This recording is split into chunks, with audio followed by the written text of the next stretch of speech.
Yes! Nora, Yes! we're all here. All right, we can begin. All right. We recording? Yes. Okay. Good evening, dear viewers, and welcome back to our Offbeat melody. Last time you listened to our strange little tune, a family camping in the Sonata Woods was accosted by a horrific hominid, and only one little girl reached civilization to tell the tale. Our heroes chose to investigate, gaining the invaluable assistance of a feral cat named the General in the process. But not all is as it appears, for not only are there two mysterious man-apes haunting the Melody Woods, but an even stronger creature now roams the skies with an unknown purpose. So, last time, Kaiko showed you all her secret bunker. That's kind of where we left off. We're in the bunker. Worth it to note that the bunker is under a mansion. Well, it's not a mansion. It's more like a upper middle class house. Yeah, so like, it's got at least 2 floors and a basement. It's a big house. It's a rich person house, but it's not quite a mansion. Yeah, it's kind of the house a doctor would have, and a well-off celebrity doctor, but just like, I run a clinic. Drake sitting in the corner wondering aloud, is the pearl a big foot, big feet? Would it be Bigfoots? Big feetsies. But yeah, it's less of a bunker, more of a specific panic room. That was paid for by hyper-protective sister FBI money. Speaking of which, I was meant to ask this last time, but is there a picture of Keiko's sister around? Yeah, there is, yeah, there is. Just the 2 of them, and any other pictures of the family as a whole are either hidden away or very dust covered. Isaac probably sees one and then goes, huh, and then just doesn't make a comment about it.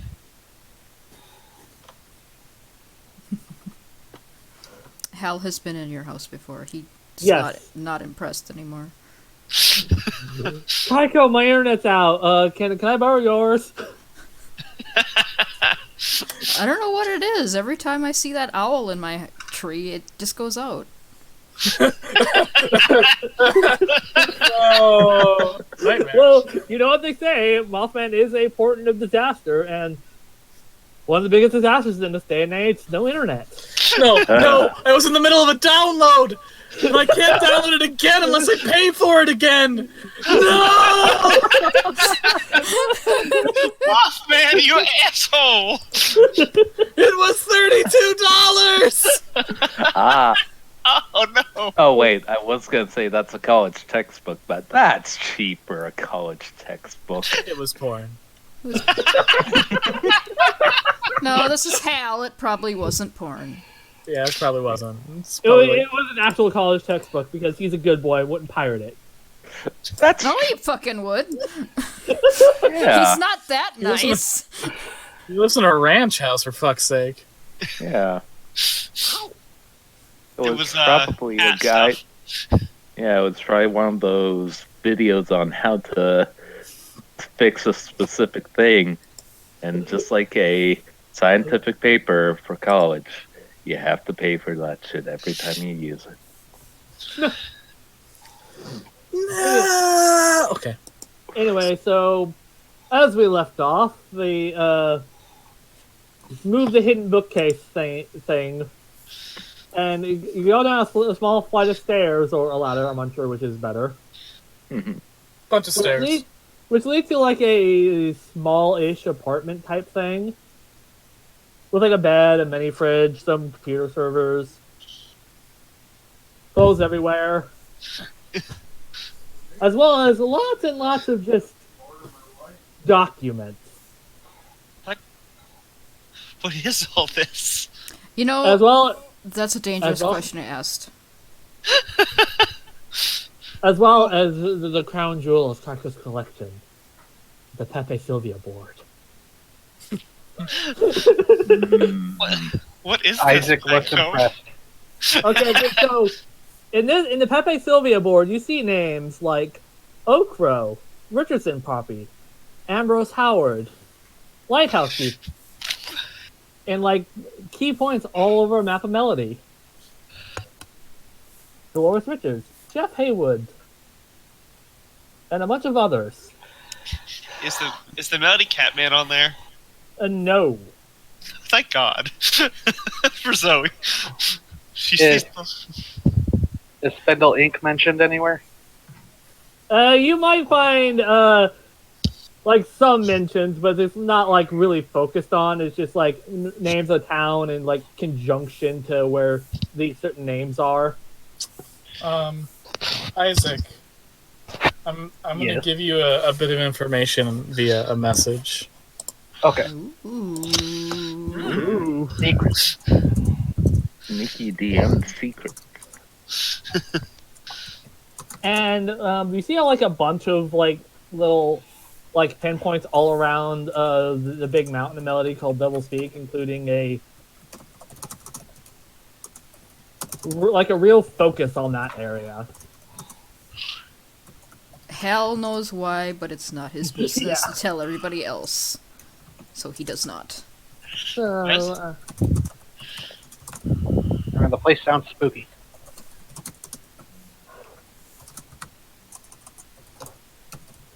with all the stuff up there, Kaiko. Kaiko says that she, or mutters that she's fidgeting with her face. Isaac's kind of looking at the map, just kind of, that's interesting. Then there's also a name everyone knows, CB Dukes. And CB Dukes equals Jimmy Hassau? Question mark? Yes, And it's a picture of like basically DB Cooper equals to what looks like Tommy Wiseau. Oh God. Oh my god, it makes perfect sense. That's how the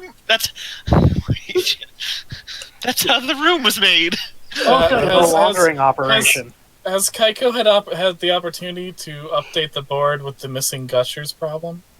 there's the missing Gusser problem, but more pressingly, in big bold letters, circle around multiple times, underlined, Catholic.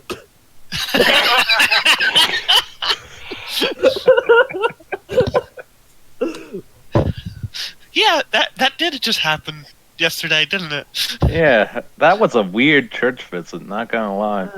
Anyways, this is That was a where church. I mean, in a way, the Alto Pogo's sort of a priest. Yeah. I mean, Well- you can just go online and become a priest, as is Yeah. evidenced by the one that Not a- just did that. Not a Catholic priest, but Well, if you're wondering what the board is, that's where all the missing people in Melody, or I've kept track of since, well, you know. do they know? Zoe's face goes kind of And Hal pale. knows, but Kaiko is still like, Yeah, Hal knows, and he's not saying a fucking word because it's not his business to say. Zoe's face has also gone kind of pale. oh yeah, your brother is mentioned too. Yeah, and she sees it and is kind of staring at it. That's a bit more than I was expecting. So, Titi, in regards to how, to the rest of the state, how much higher is the Melody missing people rate? Like 3 to 5 times? If Melody wasn't considered, a town in the middle of nowhere, and if it wasn't like relatively smallish, like it's technically a medium-sized town, but like it's on the small end of things. People probably would have noticed it has a preposterously high rate of disappearances. Like if New York had the amount of had like the proportion of disappearances to the population that Melody did, people would be crying serial killer. Yeah. Or plague or something. It's it's ridiculous. there should not be this many people going missing in a town, even a town that has like a forest nearby and wilderness. Like, it is a ridiculously high number. Sure, a lot of locals say it's just like people running off to the big cities or something. Yep. Lots of transit people. Yeah, a lot of those I mentioned, but they're not nearly as focused as like the really fucking weird shit. And like, that's if people talk about it at all. The other strange thing of a lot of these disappearances is how quickly the public seems to forget. Oh, hi, Dairy Maine. Yeah, it's a bit of a fucking Stephen King vibe. Would anyone notice if Zoe tries to pull down her brother's picture? There isn't a picture; it's just a name. Oh, You would have to do a manipulate someone check to. And you're in Kaiko's lair; she would notice.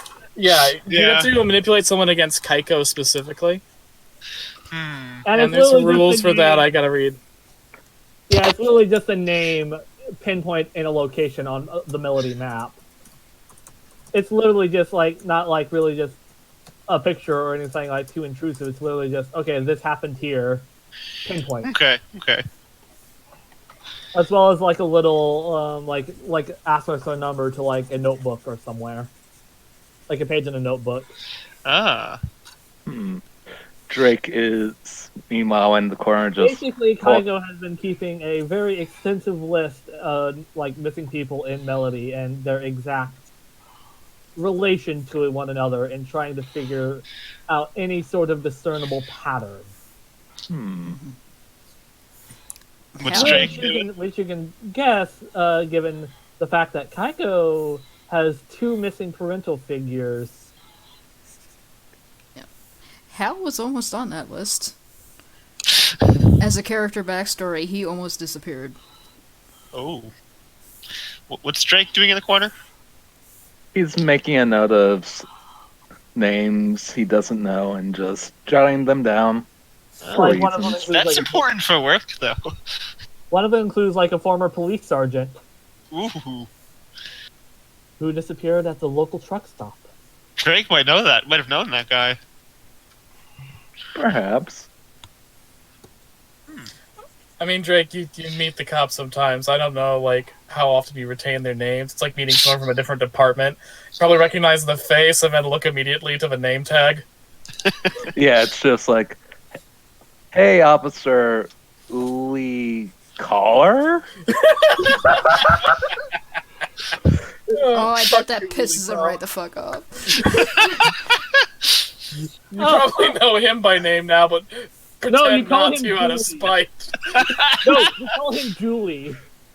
Yes! Julie Carr. Julie Carr. It's Julie Fowler. When I notice someone Julius? getting too chummy, I like to call them by the wrong name so they recognize where they stand. Yeah. That's like, brilliant. Yeah, thank you. No problem, Lester.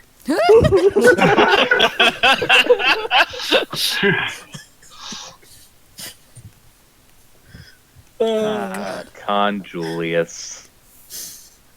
Well, one of the things I looked into was the relation to, well, wild men in the woods, which doesn't match all of them, but it was relevant. Basically, mechanic-wise, Kaiko has the lore library, which gives a +1 to investigate monster checks, which I thought this might be useful to us a little bit more so than the Wax Museum in this specific instance. Given Heck yeah, would you guys like to do some lore investigations? Yes. Oh, yeah. Heck yeah. Okay, so, you've got 2 different monsters you've encountered, possibly 3, but 2 that you know as of now. You've encountered Southpaw Sam and the Melody Mothman. So, like with the Alto Pogo, we're going to do an investigate a mystery check, but I'm going to modify the rules a bit. Once again, I have some specific bits of lore. You can use your hold that you get when investigating the mystery to get some of these lore Oh, bits. come on. Do you not want to learn monster lore? I think- Casey, Casey. I think her headphones accidentally came out or something. Oh shit. So yeah, everyone can make their investigate checks right now. Can Alright. I do this like accidentally? Okay, I did not get a word of that. Okay, so just like last time with the Alto Pogo, this is a modified investigative mystery check. Instead of the normal questions that you get to ask, which we do that when we have crime scenes, but when we're looking at monster lore, I have a bunch of monster lore pieces, and you guys get to make checks, and depending on what you can get certain pieces of information. Okay. The one thing is I want you to specify which monster you're investigating, either the Mothman or Southpaw Sam. Can I use one of my character things? Because I'm not good at sharp, but I can accidentally find clues by using oops. I just kind of accidentally stumble across shit that's really important. Okay.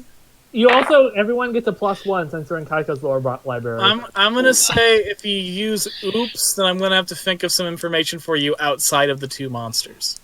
Okay. Outside of my monster lore bits. Because it's something accidentally that is important, but it doesn't say that it has to be about what we're looking for. So if you guys get 7 to 9, you get one piece of information you can ask. If you get 10 or above, you get 2 pieces of information you can ask. I got a 4. Then you get a failed information. Which monster were you looking into? The Southpaw Sam. Southpaw Sam. So here's the first bit of first failure information on Southpaw Sam. In 1983, a man in a homemade Chewbacca costume hoping to attend the premiere of The Return of the Jedi was accidentally kidnapped by zealous hunters, mistaking him for Southpaw Sam. Oh no! Oh my god. People are crazy in this town! Okay, Drake, you get the first bit of Mothman lore. Alright. Okay. The first notable encounter. This is actually really appropriate for you. It's an old poem, dated to be written roughly in the early 1800s. Mentioned the appearance of a grim angel that would appear at the old cemetery of Old Melody. Notably, the cemetery you work at is not the original cemetery of Melody because that was lost when the original version of the town was abandoned and the new version was made. But a grim angel would appear in the cemetery whenever a person who died under particularly tragic circumstances was interred. A specter of grief with luminous eyes, its body shielded by shaggy wings. The poem ends with a warning not to speak to the angel, for those who did were sure to be interred next. Oh no. Okay. We talked to him. Our first bit of Southpaw Sam lore for Celia. There are vague settler tales, supposedly based on Native American anecdotes, about wild men living in the woods. The wild men generally lived solitary lives in hermitude, but on occasion they would interact with others. And while generally those interactions were more unsettling than actually malevolent, there are a couple of stories of cannibalistic wild men who would eat travelers in the woods.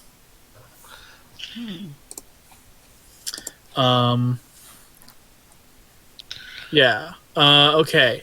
So, Isaac, for the Mothman. You got 2, so I'll give you the next 2 bits of Mothman data. Second notable encounter. 1956 to 1962, the Mothman is repeatedly sighted by travelers near the Sonata Woods. These sightings often precluded various child disappearances because there was a rash of child disappearances in that same time frame. Though some cryptozoologists have tried to link the Mothman to these disappearances, author Oren Magoria has noted that there was one report of a missing child that was quickly retracted when said child was found safe and sound on their house's roof. In the press, the child said that a fuzzy man had chased him only for a big furry bat to come to his rescue, carrying the child back home. Magoria notes that the Mothman sightings can be viewed as warnings, perhaps even intentional ones on the part of the creature. The third notable encounter, in 1967, the Melody Mothman was sighted near Dust Devil Ranch several times before its unfortunate owner, several times by its unfortunate owner, often a few hours before some of the more violent supernatural encounters at said ranch. Whether the Mothman was at the root of the problem on the ranch or merely attracted to the despair and tragedy that occurred at the location is debated. But the fact that the last sighting occurred the day before the Dover gang rented the ranch and their subsequent mysterious disappearance is viewed as more of a coincidence.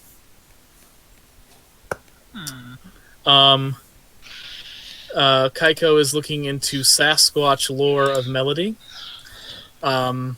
She got 2, so I'll give you those next 2 Southpaw Sam encounters. 1967, tourists with a camera got blurry footage of what appeared to be a hairy hominid ambling through the Sonata Woods. However, there was nothing in the footage that could not be replicated with a polarly focused camera and a guy in an ape suit.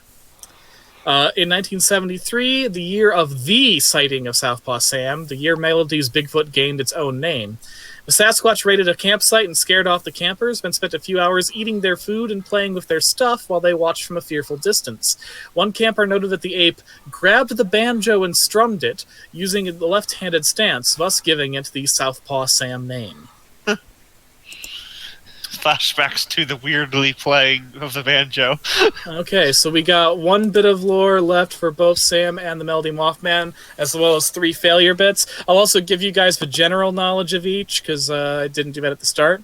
General knowledge on Southpaw Sam. Melody's resonant variation of the Bigfoot legend, Southpaw Sam earned his name when he grabbed absconded with a banjo from terrorizing a camp. It is said the ape man still plays the banjo to this day, and many locals like to prank each other by playing the banjo from deep in the woods. A Melody Mothman, also known as the Grim Angel of Melody and the Melody Spook, is a furry winged creature with luminous red or pink eyes. Its presence generally heralds some sort of calamity, as all sightings of it were eventually followed by disappearances, tragic accidents, or other horrible acts of God. Despite being viewed as a knockoff of the more famous West Virginia Mothman, the Melody Mothman technically appeared first, though it didn't get the Mothman label until after the West Virginia Mothman rose to fame in cryptozoology circles. Okay. Also, apparently I got a 10 countering the +1 from Kaiko's bunker. Oh, Yeah, okay. one So, which one were you looking at? Mothman. You were doing the Mothman. So, 4th Mothman sighting. In 1977, the biggest appearance of the Melody Light Show was preceded by several sightings of the Melody Mothman on the highway, with the vast creature getting perilously close to many drivers. Ooh. I gotta figure out what I'm gonna do for the oops. If it helps, I was trying to look for the nasty Bigfoot. Nasty Bigfoot. Okay, you come across a piece of lore that talks about, you come across a book that talks about strange sounds and melody, and a very obscure and not well-regarded theory about the nature of reality in part being affected by sound. It notes several occasions where various noises accompanied strange phenomena in melody. The fact that melody has a lot of folklore about strange, singing or music,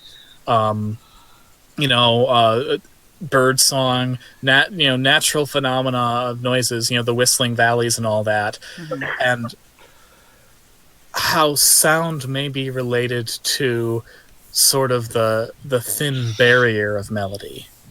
Okay. That perhaps it is through sound first that the supernatural phenomena breach into this reality. It's not a very well-regarded theory, but it is one of the few books that tries to link the various phenomena of melody in any conceivable way. Okay. That's some interesting shit. Yeah. We're all sharing the info we get, right? Yeah. As we go. Also, Kaiko is going to use her flake move, connect the dots. At the beginning of each mystery, if you look into wider patterns that current events might be part of, roll plus sharp and a +10, hold 3, and 7-9, hold 1. And if I spend my hold during the mystery, I get to ask one of the following questions, which is just a list of questions. So I have to roll. Okay, dokes. Since I'm in my lore library, and that is an 11, so I get 3. Did everyone do their investigative mystery checks? Yeah. Yep. Yeah. I got the 4, and so I got the failure. I'm also gonna give Hal like the last Southpaw Sam bit, just because. Oops. Because Hal rolled well enough on the oops to get to these information anyway. 1983, Hunter claims to have shot Southpaw Sam in the left shoulder, wounding the ape horribly. However, the clot of blood-stained fur he brought in as evidence was later exposed to be made of polyester. Oh. Oh shoot! I almost forgot to do a thing. Guys, I haven't told any of you about this, but I think I had an encounter with Sam once. Way to bury What? the lead. The year Why was didn't you not. tell us this sooner? I haven't thought about it much. The year was 2002. I had recently gotten my driver's license. My parents were very protective of their sedan. They told me, if you can prove to us that you can prove to us that you can take care of it, we will let you use it on the weekends. So they allowed me a test run. I would just go to a diner, pick up dinner. If it was, if I managed to make the trip safely, I could use it. So I did, and it was all going really well. I went in there. I was celebrating, so I splurged a little bit. Got a lot of food. Made myself sick. Completely different story. That's the thing is, when I came out there carrying my doggy bags, I scanned around the parking lot for that car. I started to panic a little bit when I realized I couldn't find it. And then I heard the telltale noises of that engine. And I saw the sedan pulling out from behind the other side of the restaurant, and shooting off into the night. And there, at the wheel, was that damn hairy man. You were carjacked by Southpaw Sam? The next morning, we found the car in a ditch, and I was never allowed to drive it again. You were carjacked by Southpaw Wait. 2002. How old is Celia? What year is this? Yeah. I think it's 2024. Wait, Is that what we decided upon? Or 2014, or I think it's 2020X is what we decided on. yeah, but I think if the Alto Pogo episode we decided on 2024 because it just lined up with the recurrence of fours four. and Alto Pogo dates, Yeah. which is So also it'll be- just a recurrence of fours and Loch Ness monster dates. So I guess it will be 2016. Yeah, Okay. That makes more sense. yeah. You were 2016. carjacked by Southpaw Sam? I 8 managed years to ago, that son of a bitch. I never. Well, now Over the years, I guess I convinced myself that biker, but I think I knew all along in my heart. Did he have his banjo? It was dark. I couldn't tell. But you didn't hear any banjo music, though, right? No, why would he be playing the banjo while he's driving? That's irresponsible. Probably how he ended up crashing later. Yeah, that's fair. a good point. Hey. Kay, we need to resolve your thing. Yes. Uh-huh. What was your thing? You rolls for it. That was connect the dots, which means it's a hold on a mystery, which allows me to, at the beginning of each mystery, if you look for the wider patterns, like current events might be a part of, roll plus sharp, on a plus 10, hold 3, which you did. Spend your hold during the mystery to ask key for one of the following questions. Is this person connected to the current events more than they're saying? When and where will the next critical event occur? What does the monster want from this person? Is it connected mystery is it connected to the previous mysteries we've investigated? And how does this mystery connect to the bigger picture? So, when and where will the next critical event occur? For one, what does the monster want from the kid? And finally, because since Kaiko has suspicious mind if someone lies to you and I know it, JJ lied with his Bigfoot prodding stick. So I'm going to use, is this person connected to the current mysteries more than they're saying on JJ? Okay. Isaac? Isaac. Isaac, yeah. Yeah. Isaac, I mean. Okay. So first question was, when is the next event going to happen? Where? Where? Woods. The fact that you met the Mothman in the woods, the fact that Southpaw Sam rarely leaves the woods, the fact that the first incident of the Southpaw Sam attack happened in the woods, it seems that the woods, the Sonata Woods, is where is most likely place this is going to escalate. What does Southpaw Sam want from the child? Or the evil Bigfoot, anyways. Well, we settled that it wasn't Southpaw Sam that took him. if the wild man legends are true, if there are multiple wild men and some are cannibalistic, probably to eat later. Although, given that it seems the evil Bigfoot, the Gaiura Bigfoot, is purposely spreading human remains on liminal border spaces between the woods and human settlements, it also seems like this is in part an act to drive humans out of the woods. Like it's a territorial thing as well as a eating thing. Which, given that stories of Southpaw Sam seem to indicate that these creatures like to be alone, would track. Can eat my ass, because that's where I live. I mean, he might actually do that, though. Yeah. Well, he's invited. And then... So that's two of your questions, correct? Yes. Okay. And then Isaac. Is this right? Isaac. Your sister works in the FBI, so you know what concealed weapons look like used for, people who are pretending to be normal. Because she's shown you that fucking James Bond shit before. Yeah. Which means Isaac is not normal. He's working for someone or something.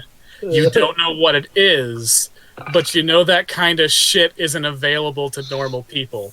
It's the kind of shit you need to be working for, like, the FBI or the CIA or, like, some sort of private mercenary group or, like, corporate espionage group or something. Like, the kind of people who, say, might be in on a conspiracy to study hidden creatures while keeping them secret. And could I say something real quick? Yeah. Isaac, when he mentions he was in the military, that's not a lot. Like, he's being truthful about that, and Hal might even know why he's no longer military. Might be kind of like one of those rumors that get passed around the family. Yeah. Like, on Facebook, it's like, oh, did you hear what happened to them when kicked out? So, since I don't want to spoil the mystery that out of character we know, I do think that your character should at the very least consider the red herring that it might be a relic of whatever military shit he did. That's a possible explanation. Out of character, you know that he works for a corporation. But yeah, I know. In character, yeah. Never did get the keys back. It's still a lie of omission. It's still a lie, and I'm not sure how the sheet rules it, and it just says lie. Yeah. Yep. Also, conspiracy theorists, Yeah. Yeah. Like, you've got to think of every possible explanation because you don't know which one is until you have all the facts. And especially since after the whole missing kid thing, she's like having all the flashbacks and trying to put all this shit back together in her head. Yeah. He never did get the keys back.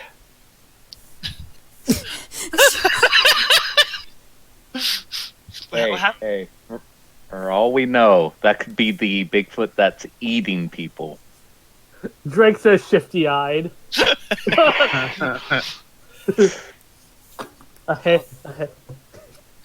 Yeah, Celia, it could be the other Bigfoot.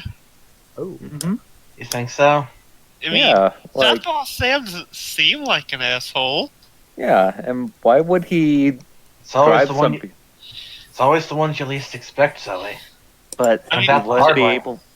but he wouldn't be able to drive while playing his banjo. Like, would he really want to do that? Yeah, and he risked getting beat up by the general again to get that back. That is a bit, I admit, that is kind of a hole in the story, Drake. I hadn't thought of that. Do you guys want to hear the other failures just for fun? Yeah. Yes, Yeah. always. Okay, second Southpaw Sam failure investigation check.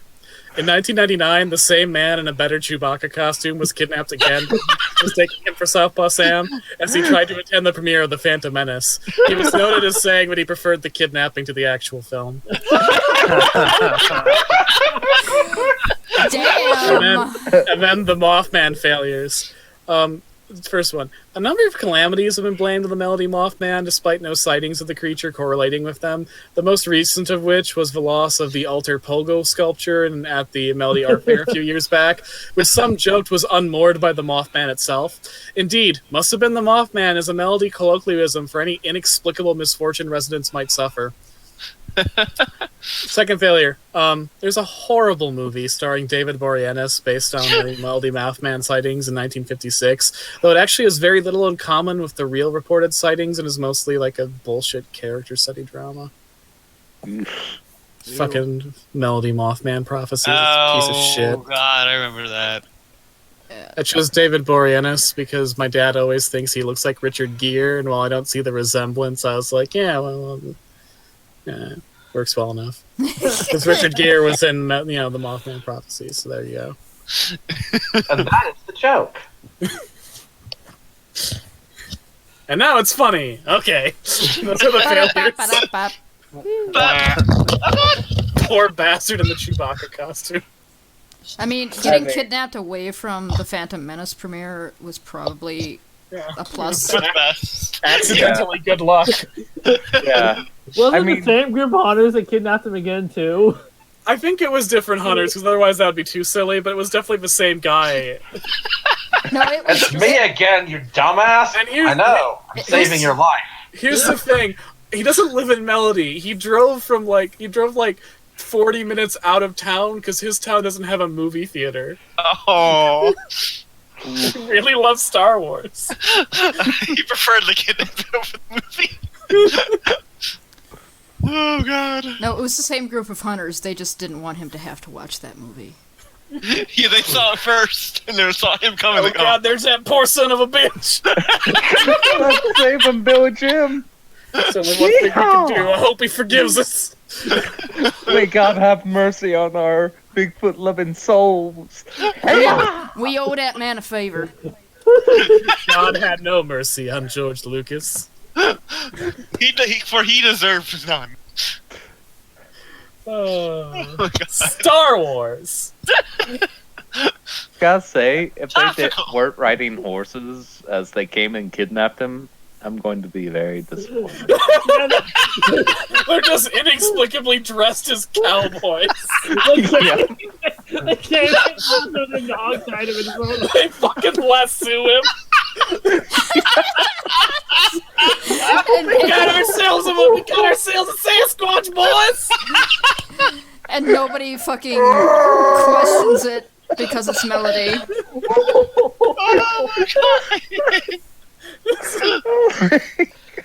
Well, that's canon now. Oh god. When are we gonna meet the cowboy Sasquatch hunters? Well, they're a little long in the tooth by this point, but I suppose you could get them to ride again. Third time's the charm. We gotta go find the people to help us take out the bad one. Oh my god, please. by the Texas Rangers. Oh shit! I didn't expect to make up these characters today. You're welcome. Thank you, Shady. It's like the ending of a Monty Python skit, but instead of Scotland Yard, it's just some of the cowboys riding over the hills and just lassoing you and riding off with you. Oh my fucking god. I love this. Yes. I'm sorry, TT, but I love this. Yeah. The Melody version of the Ghost Riders in the Sky. Ghost Riders hunting Bigfoots. Okay, well, that happened. So... I was trying to think of how to work in the pun melodichlorians. Oh my god. That's amazing. Aren't those the powerhouse of the cell? Oh, fucking shit! Oh, I hate you. Turns out the Mothman's reawakening the midichlorians in people's cells, and it's turning people into horrible abominations. Oh, God. like George Lucas. Damn. About to get Parasite Eve up in here, but Eve is George Lucas. Holy shit, no.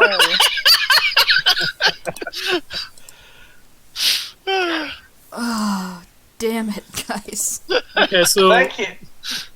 Thank you. Now I'm picturing George Lucas as giant Woo Eve. No. No! No. Where the fuck were we? I don't know. I don't know. We left the rails a while ago. We're finishing up the Southpaw Sam Investigation. misinformation. Yes. Yeah, the failures. Holy shit. Okay, so you guys figured that out. You figured out some stuff about the Southpaw Sam and the Mothman, and where it might strike next. You got some lore to work with. What's the plan, gang? Well, if he likes to steal sedans, we can lure Southpaw Sam out. Pretty easy. We're not using my car. I just got it. We don't want Sam again. I don't know if he'll survive another run in with the general. For Sam, I think you should try to bury the hatchet more. Kaiko says as she pulls out a Southpaw Sam plush. Aww. Aw. This- You need to apologize, General. Kaiko, I will put my rage aside for you, not for him.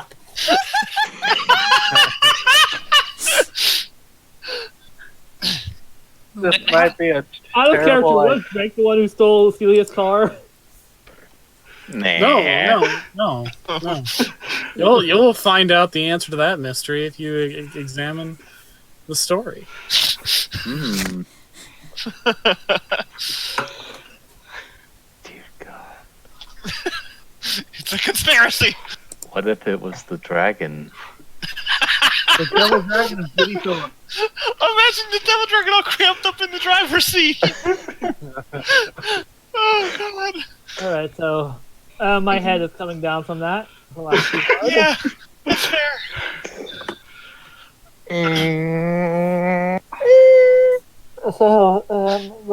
So looking at the melody map, where in conjunction was the missing kid happened? The recent missing kid? Yeah. Off the map in the bottom right hand corner. That's where you go into the Melody Woods where there's campgrounds and stuff and just lots and lots of forest. Does it line up with previous abductions Um or missing persons? Yes, asterisk. There have been a lot of people who have been lost in the fucking woods. Which isn't, like, other than the sheer number, like, that in and of itself is not unusual. People get lost in the woods quite frequently when there are woods to be lost in. And so the little goal turned up in 28, which is baritone. No, 24, which is baritone. Yeah. So that kid had a pretty long fucking walk to get to Baritone Park. And she said someone dropped her off there. Did she? I'm pretty sure she did. She said so. I don't remember that detail or not. No, that was I don't the know if story she did. that was the story that we just got with the kid. No, on the it roof. was mentioned the last time. You Hmm. mentioned that it was a long walk, so someone had to have carried her. Yeah. Oh, the cops mentioned that, right? Like, Yeah, it was Yeah. on the top mentioned. And plus, like, if something did carry her to 28, then something else could have walked, like, sort of horizontally past the mountain to by ranch house. So we're in the bottom corner again, left corner or right corner? right-hand corner. So, like, lakeside, not mountainside. All right. So around the X4 or whatever. Yeah. I mean, technically, it is off the map. Okay. And so the bottom corner is basically where this Bigfoot's marking its territory. So I mean, it seems that, like, he dropped a jaw at Hal's ranch, so it seems like he's trying to mark off basically all of the woods. Oh, he's getting greedy. And the Mothman's favorite haunt is in that location, which is the dynamite factory. Mm-hmm. That's Which why. is probably why we saw him, because we were near the Mothman's favorite haunt, which is also why Hal probably sees him as often as he does. Anyone else love the irony of a creature of disaster living around a dynamite factory? Well, yeah, because the dynamite factory blew up. That's what Listen, the Acme Dynamite Factory is a perfectly sound establishment. Well, no, it's not dynamite. It was abandoned fireworks factory. Is what? Yeah, Acme Fireworks Factory is a perfectly fine establishment. Nothing ever goes wrong with their products. Yeah, though they do have a very odd tendency to feed coyotes. It's very weird. Yeah, it is strange how many coyotes have been found with their products. Fuck, we gotta add dynamite coyotes to the fucking list. Yeah. So there's coyotes armed with cherry bombs roaming the deserts. Okay, so yeah, there was an oddly amount of coyotes who live near the abandoned fireworks factories, but also Christ. a large amount of roadrunners that apparently they can never catch. Yeah. Someone post the map. It's in Melody Geography. Yeah. The thing about roadrunners, they don't have a lot of meat, but what's there is good. So they are vicious. Experience. They live around here and they will hunt everything. I see them just chasing down sparrows all the time. Damn Meat. fuckers. Yeah, they hunt rattlesnakes. So, was it bottom left or bottom right? bottom right. So Kaito is trying to discern where she's trying like FBI location and like try to find a pattern of attacks or find like the centralized location. She's using her sister's FBI expertise to try to map out the MO. Fucking Arizona trip. I would say you need more information.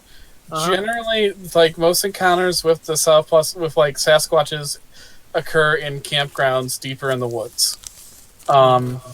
So while one of the Sasquatches seems to be trying to increase their territory, it seems like the territory that has really been established as theirs is the area around the campgrounds. Alright, so the territory that's been established as theirs is the area around the campground. Either way, this is I don't know how we're going to deal with a Bigfoot, because I wasn't expecting to deal with an actual lake dragon the other day. Well, plus side is, you have at least one story that shows bullets work. Well, the guns work, at least. Guys, what if he's a hobo in a suit? Nah. No, what? This stuff was polyester. Well, that's the weird thing. Like, I watched like when I've seen some stuff on the Bigfoot stuff and like different Sasquatch things. Every sample they get is polyester, and people say it's like, what if that's just what their chemical makeup is? So you're saying it might be a robot or a person in a suit, an alien android in a or their fur is actually plastic. I mean, if these things come from another world, who knows? That's a good point. It is a good point. A dimension full of evil stuffed animals. That's where we went with that, okay. I mean, where do you think they got the inspiration for the Care Bears? Oh my No, god! the animals are good and pure. No, the Teletubbies. They will never hurt us. The Teddy Bear's Picnic song is actually a Sasquatch rhyme. Okay, but either way, I think we need to try and Kaika find that kid. says that she looks very concerned at the stuff that she has in her hand. Don't worry, Kaiko. I don't think the ones that are already here come to life. Oh, she's so good and pure, though. They help us. Looks at the general. Then again, I don't think the general's entirely normal. Nobody Hey, is. that wasn't an insult. God. Hey, wait, General. So we can't General. get. Could you sniff him out? Either way, I think we should at least try to make sure we make amends with the one gentle Sasquatch in the region. And That's fair. And then maybe not I think having so. to go and try to gouge out the territory of the other and try to rescue the child if it's still alive. I kind of have an idea. It might not be a very good idea, but this Mothman, you think we could ask it where the kid is? I don't know. The history if of it that's a good protecting idea. kids? I mean, yeah, that's why I said it's not a good idea. It's an idea. I mean, worst comes to worst, it could lead us to the dynamite factory, and we get some dynamite, we can shove it down the thing that took the children. That's a Hold good on. point. How close to the lakeshore was the camp? Okay, so from the police reports, there are a couple of campgrounds in Melody. We should probably map out the woods sometime. Yeah. And probably the lake as well. The campground the girl came from, or at least where her family was discovered, is south of the lake. There are some that go from the woods to the lake, although a lot of those aren't open anymore after a disaster at one of the lakeside campgrounds a few decades back. But there are a lot of campgrounds, and the one that she was is deeper in the woods itself, closer to, slightly closer to the more hilly area. Is that one campground mystery? Is that sound familiar with what's going on now? The campground where the Oh, yeah. lakeside campground that disappeared? Yeah, Yes. Camp No, because that was a massacre. Oh, There's a difference between a family getting killed and like a whole summer camp getting killed. ooh. Ooh. We have a Jason, don't we? You might have a Jason. No, we have a buddy. Who can say that is not wholly my decision. Don't we need a magic stick if I remember that story right? Yeah, you would need a magic stick, and I haven't given you one of those yet. Yeah, you haven't given me a magic stick since you gave me the first magic stick. It's like I learned. It's like you learned. It's like, oh, she's just gonna hit things with the magic stick. I better not give it to her. She just used that immediately, huh? Oh, now she's got a giant murder man. Oh, fuck. I might have played myself. Joke's on me. That turned out to be a great story development. I am but the anyway, Grinch. so,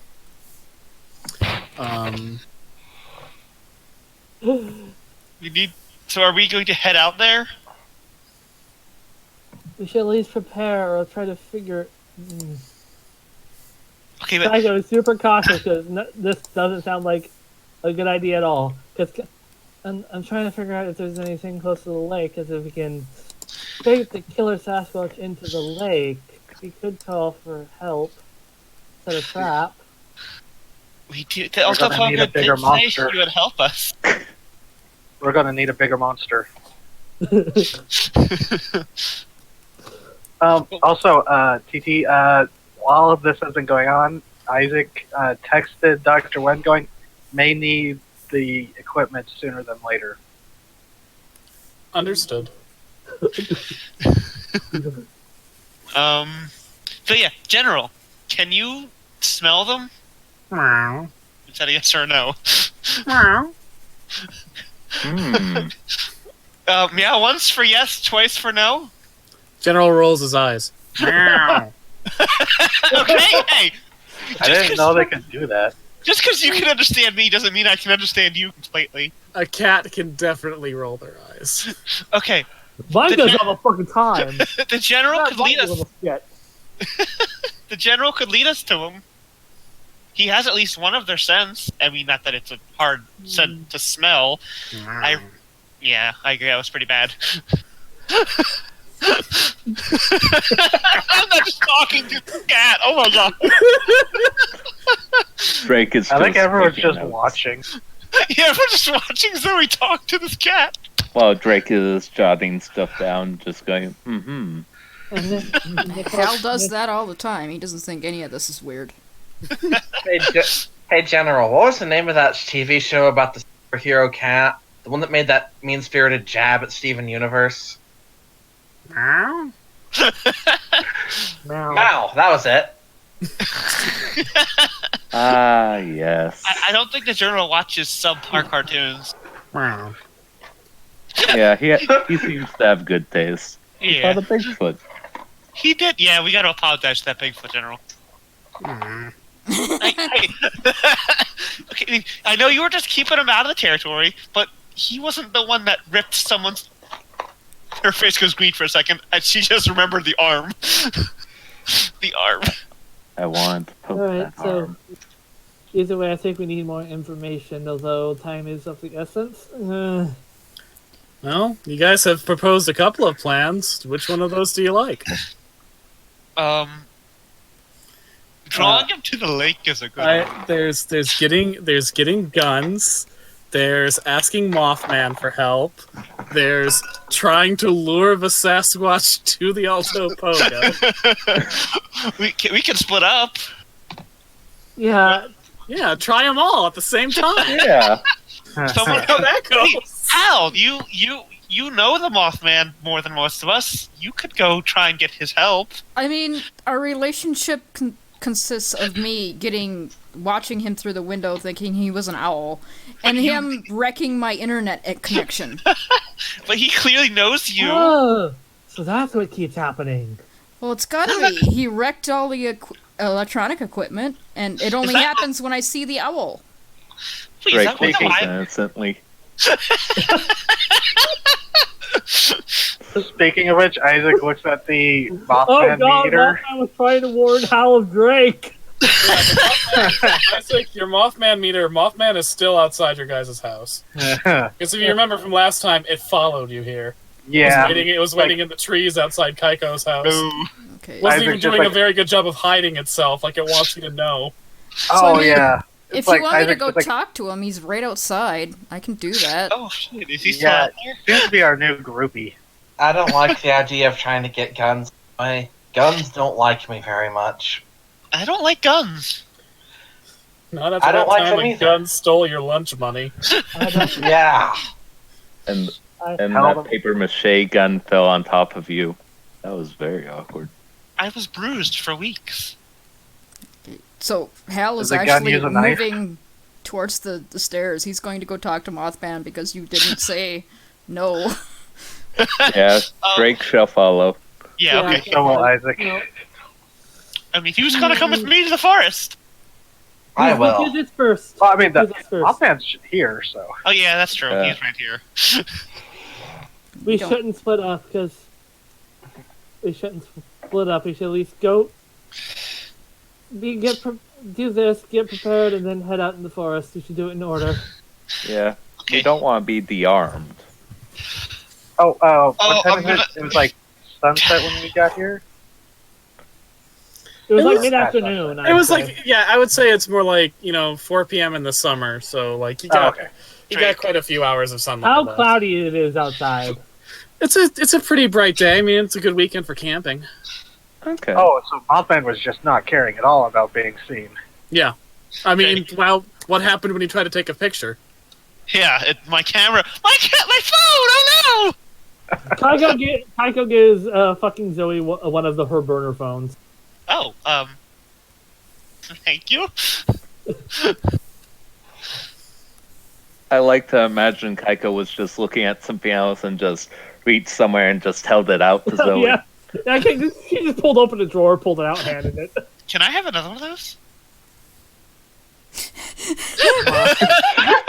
I swear this. First one's free, kid. I swear I'm gonna. Taco pulls open the drawer and you see like 12 Cool. with a like a handwritten note in Kaiko's actually full name, used in case of emergency. Signed Hibana. Cool. 2 phones. Jeez, Zoe, why does Kaiko let you have 2 phones? Yeah. Goddamn thing. Holding 2 phones. Gotta say, feels pretty great right now. You should Okay. you should help her with some housework later. You guys step outside, and the Mothman is still fucking there, waiting very plainly in the tree. And when it sees you exiting the house, its fucking Cookie Monster top jaw lifts a bit to reveal those pearly whites again. Okay, I don't like what this a again. charmer. Do you know where the other child is? The Mothman tilts its body again. Okay. Okay, You want information? Yes. Yeah. Yes, we would. Please? And the Mothman looks up for a second and moves one of its wings to sort of, cover its mouth like it's thinking and goes, Information comes with a price. Of course, that's fair. That is indeed fair. yeah. That's I have a phone. What would you like? I want Sam's banjo. Oh my! What? I mean, we could get you a very nice banjo. But No. Words were chosen very specifically. I want Southpaw Sam's banjo. Wait, is that why you appeared before? I had the banjo. God damn. What are you gonna do for the banjo before? Do? Yes. Oh no! I played the banjo. Did I draw you music? The Mothman smiles. Oh god damn it! You invited our Pogo's new Catholic and the Mothman's a music lover. All right. friend. Ooh. That is, I'm the grabbing Mothman that. is bound to the banjo. I think the banjo's probably some kind of magic bullshit, considering that it made Zoe play it with her left hand. Yeah, that was weird. Is there? Am I gonna suddenly grow a second left hand or to become left-handed or something? Information comes at a price. God damn it! But Southpaw Sam is so attached to that banjo. We can always get them a new one. I mean, if we can get back to the farm, I have banjos. Yeah. So That's We should do a true. trade. Kaika says as he looks at the Southpaw Sam plushie. It's a well done plushie! And he seems not as bad as he doesn't seem like the other one. I'm sure if he can understand us like our present company can, he'd There's- want to help us save a child. There's no reason we can't offer him a trade. Yeah. yeah. And the general has a scent, and I have his hair that's still covered in blood. You should really baggy that. Kaiko? May I ask a question? Yeah. You know, wait. Sure. Wait, Information comes at a price! We both say that at the same time! The Mothman smiles, and you hear a sort of clicking sound in the back of its throat. Yo, Good is Ooh. laughing. That's fantastic. Very good. Can you not, make my internet go out every other day? Is that your price? It's my price. I don't know about Zoe. I will not make internet go out if you answer question. Okay. What are you going to do about other ape man? That's the question. It depends on what he wants, how he wants to go about things. I'll throw down with Bigfoot. I don't give a fuck. If he'll let us take this kid safely, we don't need to start anything. Yeah. This thing is He's killing and eating people. Yeah. And that isn't really kosher, you know? It's just like, it's If addictive. I may make suggestion. Yes. I do not think other ape man is going to listen if you talk. I think other ape man may be a bit unreasonable. You're not a You fan of might- this other ape, are you? No. You might need to kill him. Oh, do we have? But that could be dangerous, and there is lost child. It's a risk we need to make for that kid. Mm-hmm. Are you acquainted with the Alto Pogo? Did you know Alto Pogo is Catholic? I know, right? What the hell? Yeah, we've been kind of in shock about that. Alto Pogo is Beast of Lake. Southpaw Sam is Beast of Wood. So is this other one is he trying? Did he come in from somewhere else to take this territory from Southpaw Sam? There must always be Beast of Wood, but seems new ape do not think Southpaw Sam doing good job. Oh. Ah, we need to go And see. And is super. Yes. I feel really bad for the general beating up Southpaw Sam now. Spends too much time playing little instrument. A false king. Hey, he's allowed to enjoy his music. The new one. A false king. Yes. Like Ghidorah to Southpaw Sam's Godzilla. So let me sweeten deal. Ooh. You get me Southpaw Sam's banjo. And I make sure child safe while you kill false ape. Okay. Okay. That sounds fair. Yeah. If we have to kill it, then I'm going to.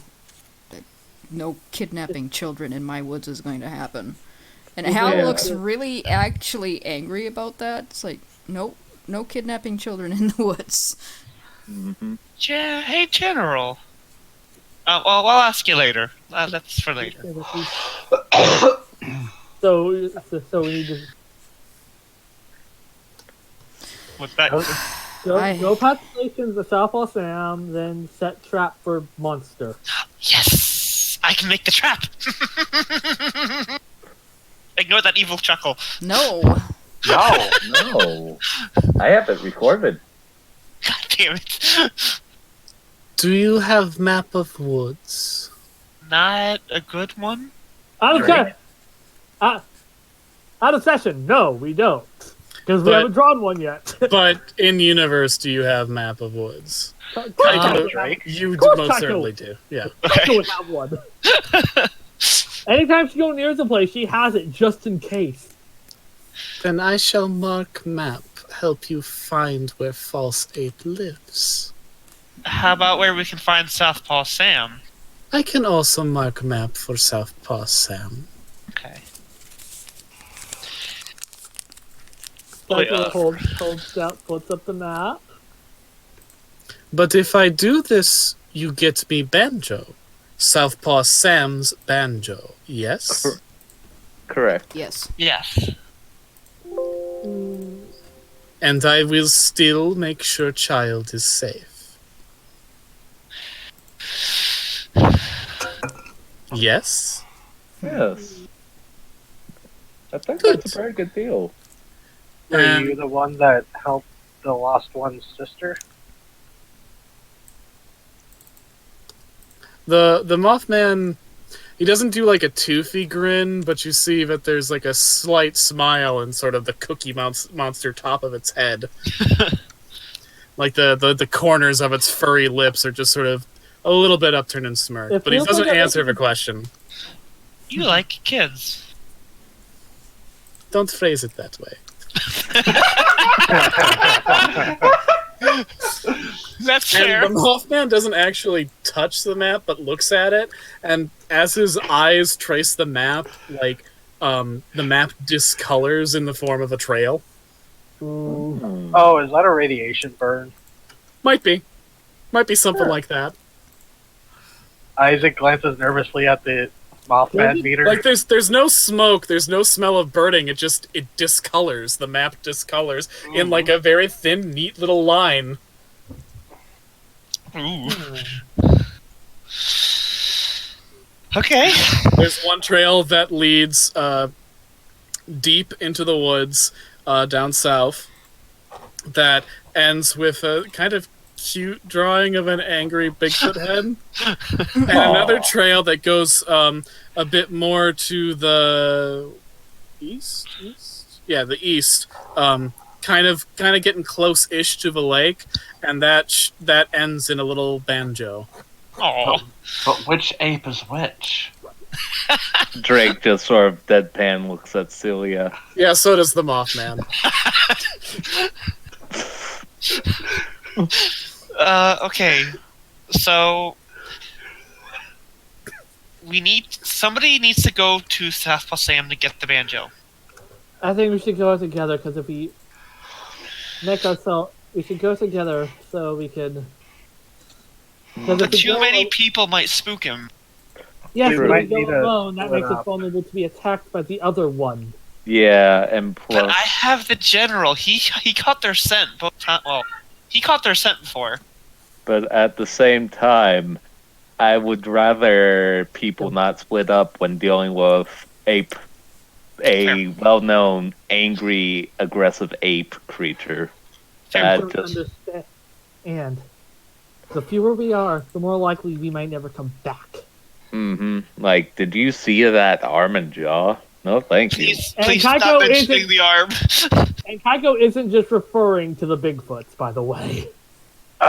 Should we prepare, like, split up and prepare before going into the woods?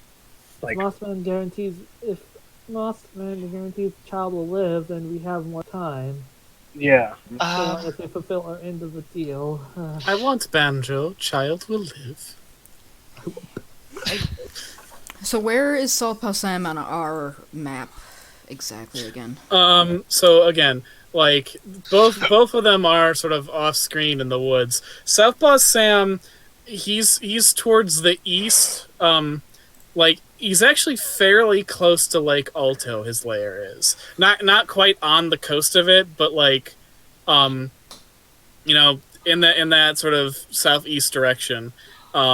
The Gyra Bigfoot is down to the south and just a bit to the west, like not quite into the mountainous territory, but in the area where it's kind of hilly.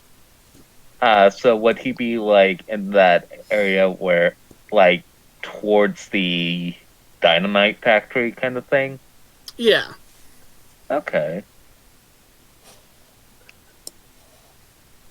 No wonder Mothman wants him dead. He's also going into Mothman's turf, too. Ooh. Mm-hmm. I'm sensing some history between these two. So, if we absolutely have to split up, I'm going to suggest that Hal is going to go back to his farmhouse. Hopefully the police are going to let him back in. Because it's an old farmhouse. He does have old instruments and bullshit tucked away in there. He probably has another banjo that he could offer in trade. Does the Wax Museum have replicas of the banjo? Well, replicas don't play music. They have a banjo. Do you want to try and trick the Mothman? No, No. I'm not No. tricking the Mothman. It That was a sounds trade. like the It's sort trade of for Sam. go wrong. Yeah, it was a trade to Sam. It was like, Okay. We could do both. I'm Well, not for tricking him- Mothman. Fuck that. No. Yeah. He's kind of helping us out here. Yeah. Anyone who it would be suggests that. it would be easier to convince Southpaw Sam to give us his banjo because of the nasty Bigfoot than it would be to trick fucking Mothman. Yeah, Plus- Mothman's kind of sticking out his non-existent neck for us. Yeah. Plus, Southpaw Sam is also getting a plushie of himself. So. And he's getting the nasty Bigfoot out of his woods. Yeah, not only that. Are we just making a gift basket for Southpaw Sam? Yes. Yeah. We're sorry for having my cat claw you up. Yeah, it's an apology. It's like Jack Link's beef jerky. Without the douchey-ism. Yeah, we're not the ones eating it. It's for Sam. Oh no, Sam's gonna eat it, and then he's gonna try pranks on Gyra, and Gyra's gonna get mad and beat him up. Oh I'm no! bringing a gift basket to Sasquatch's house. Mother told me not to stray from the path, but the wolf says these wildflowers are lovely. Over the river and through the woods, the Southpaw my house we go. Into the woods without regret. Also- The task is set. Okay, so Cal is gonna go get one of the banjos he has stowed away. Kaiko is gonna go get the replica. The one that plays, I hope. Yeah, because Hal has If- ones if that the Wacky actually Museum play. If the Wax Museum has one that works, would Kaiko know if there is one in the Wax Museum? Yeah, there's a circa the right era banjo in the Wax Museum. Okay, then we can go get that one. I mean, choice couldn't hurt. Like, having one look like his he might want, but also having a nicer one he might like. Or just give him both. Or both. Yeah, just give him two Both are banjos. Like, give him an old banjo, but also a new refurbished one. Yeah, and speaking with someone with now 2 phones. Feels pretty great. Isaac's trying to find a chance to slip away to go check in at work. Yeah. But, Do you want to give an excuse, or are you just gonna like fucking bail? I imagine we're Oh. all like splitting up in town while we're safe Yeah. to go do our respective job. Yeah, because I think if we split up, we can get our stuff easier before sundown, and I don't think that kid's gonna survive till dawn. Yeah. Probably not. So, but then like we should regroup at Hal's place, or no? That would be too hot. Tycho's. Tycho's. All right. Where we are right now, yeah. Well, off we go. Okay, who's going where and when? Tycho's Isaac's going to Spindle. Tycho Wax Wax Museum. Museum. Celia's following Kaiko, I guess. Okay. I'm going to my house to get one of my I banjos. imagine Zoe's going with you. Yes. And the Okay. general. Drake? I guess he'll go to Hal's house. Alright. Mothman? Yes. Thank you. Thanks are not necessary is transaction. Fair enough. I want banjo. I want That's fair. Southpaw Sam's banjo. That specific banjo. No Yeah. other banjo. Southpaw Sam's. Listen, we're not going to trick you. Or try. I don't think we could. Yeah, you know where I live. You know where I think live. they know where we. Oh god. He's always known where I live. I live there now. And plus, Exactly. he knows where the old cemetery is. I could get some information on that. But later. For now, hey kid. So for now. anyway, banjos. Yeah. Isaac's just thinking to himself, how is he going to play without fingers? Hey, I played on my offhand somehow and played amazingly, so it's gotta have some kind of juju about it. I once Yeah. played one with my teeth. Hey, for all we know, he could play with his dooley boppers, or hold Oh. or play with his feet. We don't Their know. tiny arms pop out of the fluff on the front. Let's go. Little T-Rex arms. Oh my god. Okay, so I'm gonna go with Isaac first because I think this will be an interesting conversation. So Isaac, you get into Spindle, you gotta go to Wen's lab, and Wen is already preparing like a really fucking intimidating, very very modern rifle for you. Ooh. Like it's fucking big. Is it? It's more noticeable than the one I got in my trunk. Yeah, but he's also got a permit for you. Oh, nice. I'm assuming from the urgency that we aren't dealing with one of the friendly ones. No. So, quick rundown. And Isaac pulls out the little weirdly glittery SD card from the device and hands it. This has gotten really involved. Southpaw Sam, local, longtime protector of the forest, apparently. Now he's being usurped by a rival who is the Maneater. And we believe that it is holding a child from its last attack captive because they like to eat later. So we have a chance to find it, recover the child, and potentially eliminate this aggressive one. So a skookum in a Sasquatch territory. That seems so.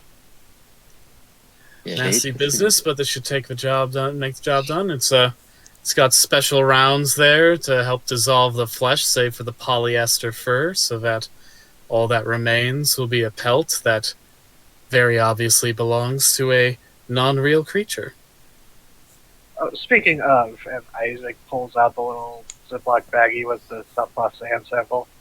This came from Southpaw Sam after he was mauled by a house cat. Well, I don't know if it was the house cat. It looked more like a bobcat. Might have been in its ancestry, but yeah, that thing kicked its ass. So he's definitely going to need our help with this other. Yeah, no wonder the other's moving in its territory if it's getting its ass kicked by cats. Well, He's going to regret. I mean, if I showed you a picture of this cat, you might understand. This thing, I think it might be worthy of observation, but I'll let you know. There are a number of local fauna here in Melody that are showing signs of mutation. She doesn't know why, but Zoe, where she is, holds the general just a little bit closer. Also, with regards to the electromagnetic anomalies,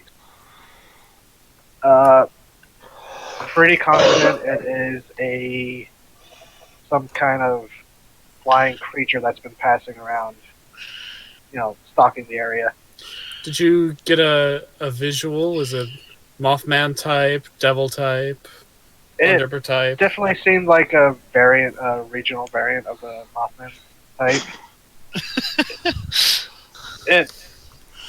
We've had our folklorist charting sightings of those before. Yes, apparently this thing has been around for decades, even before the West Virginia sightings. Yeah. Yes, well, if you know where to look, sightings of, we'll call them Mothman, are actually fairly common. Yes, this one, despite its reputation, seems fairly benign. It's actually seeming to assist us with this endeavor. It does not like this encroaching on its territory either. If I may offer a word of advice, other researchers of the paranormal have encountered Mothmen before, and others have conversed with them before. Some Mothmen seem benign, some seem malevolent. None are ever what they seem. That was the impression I got. Whatever it is, its intentions will be unclear, and it will not allow you to examine them. They are tight-lipped, and they are ambiguous in nature. I would not put too much stock in whatever the Mothman is promising you. This one is probably less tight-lipped than you would think. This one like to talk. Yes, well, I have heard of the prophecies given by the Mothman in West Virginia.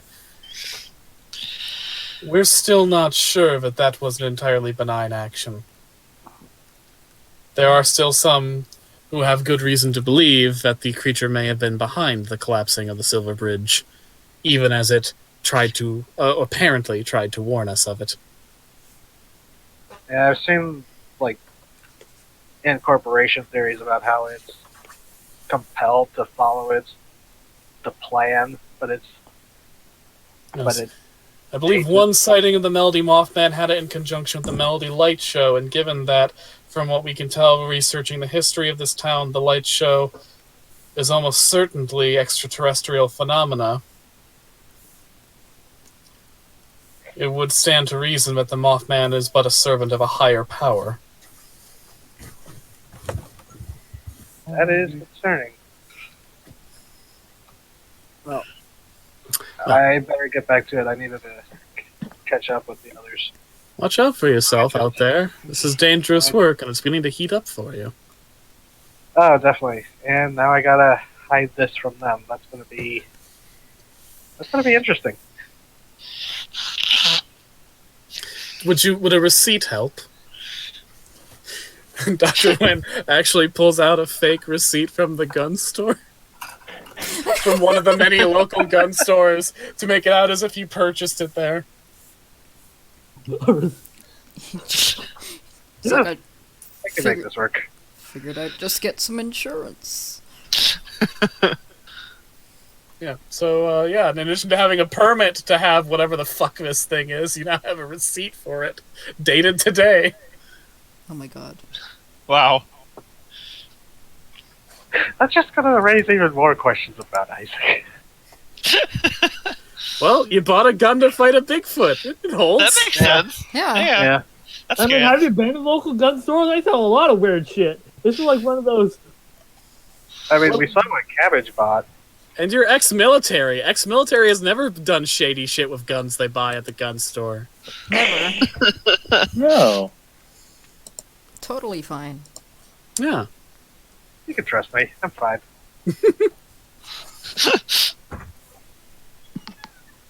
So Isaac tries to fit it into his trunk, and then he goes to rendezvous with the others.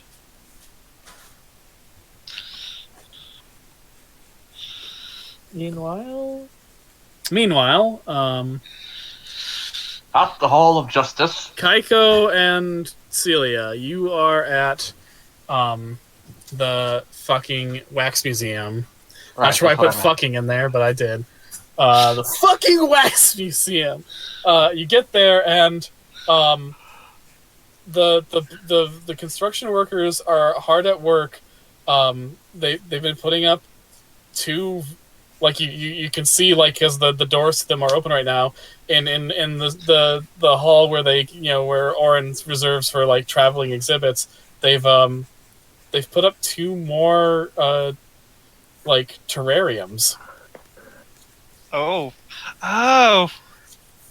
Two very, very large, even bigger than Duchess Scissorjaw's pen in the center terrariums. Hmm. They'd better connect those two. Yeah. They cannot be separated. is Oren back yet? Kaiko says as she checks her. No. He said he's getting supplies. Not We sure need what the hell that banjos. means. What? We need banjos. Well, there's like a music instrument shop over in in the shopping area. We need a specific kind of banjo. Okay. Kaiko checked his phone. Has Oren replied to her yet? You have not been able to reach him yet. Wherever he is, he's not getting service. Kaiko's gonna send. Need to use replica banjo. Explain later. Involves Southpaw Sam. Also Mothman? Question mark. I mean, the only banjo here is in the Southpaw Sam exhibit. We need that one real quick. But it's like his whole thing. He's the Sasquatch that plays a banjo. You take away the banjo, what has he got? It's like you take away Brainy Smurf's glasses. It's just another. That's Smurf. why we need it. That's why we need it. You're trying to remove his identity? We're trying to save his identity, goddammit! What?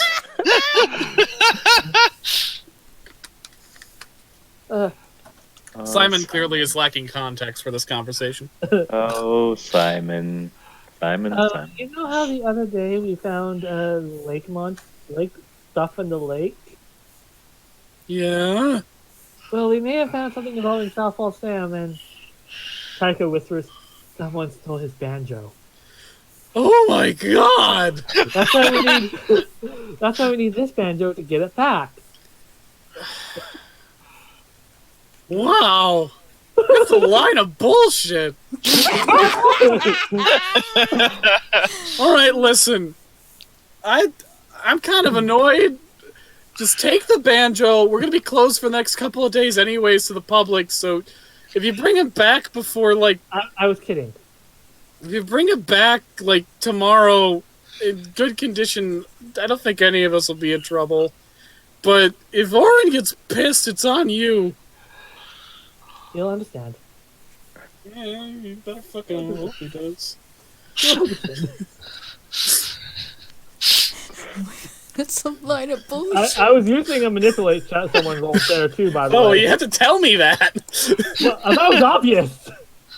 No, you have to tell me that because you have to roll, and then I have to give you a specific result. Alright, I mean, you got what you wanted, you're fine. We just role-played it. Fucking god, that's fucking hilarious. Yeah, that was great. Yeah, Simon's actually useful. Wow. That's a line of bullshit. Come on, Simon, get your life together. No. someone stole his banjo. And Simon's gushers. He's actually still pissed about that one. Has any of your characters checked Twitter lately? Yeah. Zach has with her new phone. Yeah, Gushergate has become a thing. Oh my fucking god. Hashtag Gushergate. First it was Howard Gate, now it's Gutter Gate. What is it with all these fucking gates? Yeah. Everything's comparable to Nixon. Yeah, what have I you done? imagine there's now lots of just memes of like enraged Richard Nixon with what's up with all these fucking gates. Where are my fucking gushers? Goddamn hippies took my gushers! I'm not a cook. Richard Nixon took the gushers. Tomorrow morning we see on the news a man in a Nixon mask being carted into the police department. A man who looks eerily like Richard Nixon. I was thinking more of like one of those burglar masks. Yeah, those masks are terrifying, which is why I'm making a man who looks eerily like Richard Nixon. Only this man has a handlebar mustache. I wouldn't trust the gushers stolen by a man in a Nixon mask. He did something fucking you, I know it. Meanwhile, back at the ranch, Drake is calmly just eating a thing of gushers he pulled from one of his pockets. Oh, Where'd you get those, Drake? I don't know. They just keep appearing for me. It's great.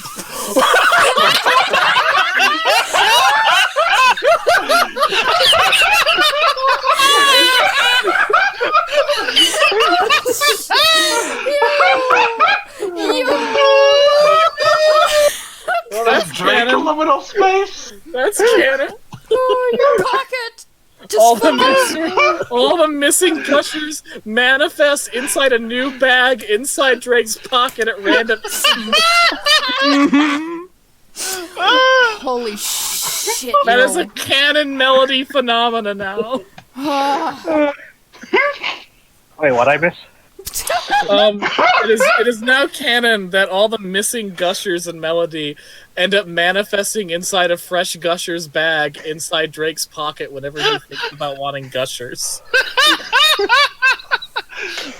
That's where they're going. That mystery has been solved for the audience. Gusher's wormhole pocket.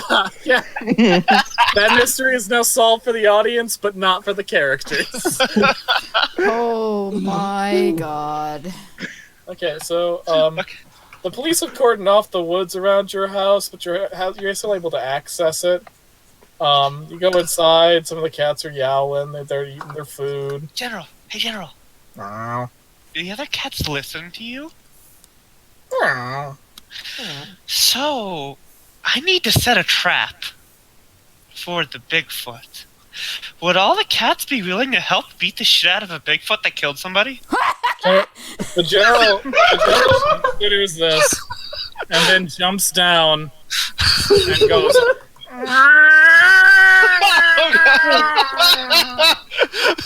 And all the cats perk up and sort of gather around in the sort of chaotic manner cats do, where they don't all do it. They all act like they're going about their business as they gather in the living room. I imagine the Baron was just chilling out in the cat. And then Buddha comes in. Baron, the general calls for aid. When you say the Baron, I imagine a cat in sunglasses with a cigar in its mouth. And that's too stupid to happen in Melody, but I want you to imagine a cat who feels like it should have sunglasses and a cigar in its mouth. And probably like a little red beret. It's from... That's too stupid to happen in Melody, but the magical gushers are fine. No, that's just the right amount of stupid. It's from The Cat Returns, TT. Yes, the Baron from Cat Returns. Okay, so so it's more classy than the one that I'm imagining. Buddha bursts into the cat bureau. The general calls for aid, and the bureau shall answer. So the various cats in the house assemble. The general licks its paw and goes.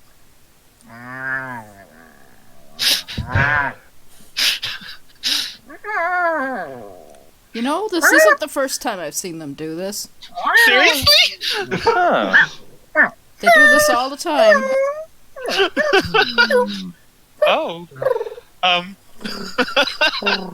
It's oddly adorable. It is adorable, but you also have to think about the fact that they're conspiring to maul the Bigfoot right now. I mean, that Bigfoot killed and probably ate some people. It's fine. Oh yeah, he deserves all it. the cat's eyes are on Zoe. Oh god. Have fun. I didn't know the general was a literal title for him, with commanding, responsibilities. Okay. Everyone. There's a. You want to fuck up a Bigfoot? Yeah, that. The cats are paying rapt attention. Okay.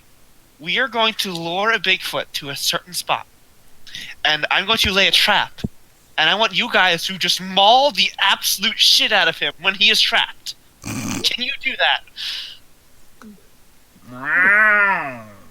The general says to the other cats, and a lot of them nod in agreement. Some of the more meek cats back out, but you're left with a good 12 very strong cats, including the Baron and Thomasina. And Thomasina.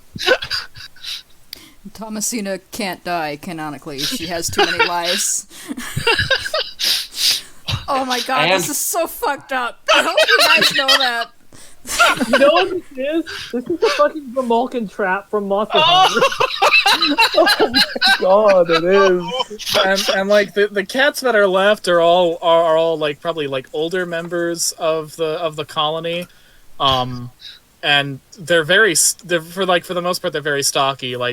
None of them are quite as big as the general, who's got a mix between Norwegian forest cat and bobcat. In terms of physiology, but they're all very big, feral cats that clearly have seen some shit. So they're veterans of the Jellicle Wars, where they had to play the Jellicle. When they drove out the horrible cats with human bodies from Melody. I guess these cats truly can say of their bite that it's worse than their bark. I fucking hate this. I love this. Mm-hmm. This is amazing. A general earned a scar above his eye when he tore out the throat of the rum-tum tugger. But it was the Baron who won the day by killing old Deuteronomy. So Who killed McCavity? McCavity technically is killed by Monkus Trap in the play. So I know we didn't want to split up too much, but I should go ahead and set the trap. Okay. Where are we setting it is the problem. Yeah, I thought we were like closer to the lake, because we want to lure him in that direction. He gets mauled by a cat, and then the cats are the raptors in the Otopago. That is T-Rex. You're fucking Jurassic World. So the cats are the raptors, the Otopago's the Mosa. yes. We still need a T-Rex. That's Southpaw Sam. Sam. That's what I'm. We need Shit! Zoe What's like riding on the a evil bike through the version woods of the followed by the predecessor? Oh my god! Jesus fucking Christ! The only difference is that when Southpaw Sam fought a cat, the cat won. Yeah. Yeah, but the cats are on his side now. Yeah. Former enemies teaming up. And okay, guys, and just so you know, there's going to be two of them. We want the bigger one that probably has blood on it. The general saw the other one. The one the general saw is what we don't want to attack. Sam probably has blood on him too. Oh, that's true. But the general saw Southpaw. It would be scabbed by now. Human blood. Yeah, the general saw Southpaw, so he knows which one Southpaw is. That one we don't want. Yes, that one. We don't attack that one. Mm-hmm. If we're lucky, that one will help us. The general doesn't seem particularly convinced of that notion, but the other cats nod. Okay, I mean, I said hopefully. We don't know for sure yet. We're kind of going by the seat of our pants right now. I imagine there's one cop looking in through the window, just utterly. Cop looking at this. Seeing this formerly homeless teenager talking to a huge gathering cat. I love that this is happening after Isaac talked to his boss, going, I need to observe that cat more because it might be intelligent, and he's missing this entire conversation. He's missing this whole thing. Okay,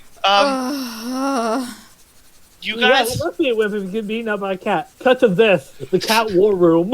I love this. I love this and I hate this at the same time. Okay, do we have the map, or at least a map like Tycho did?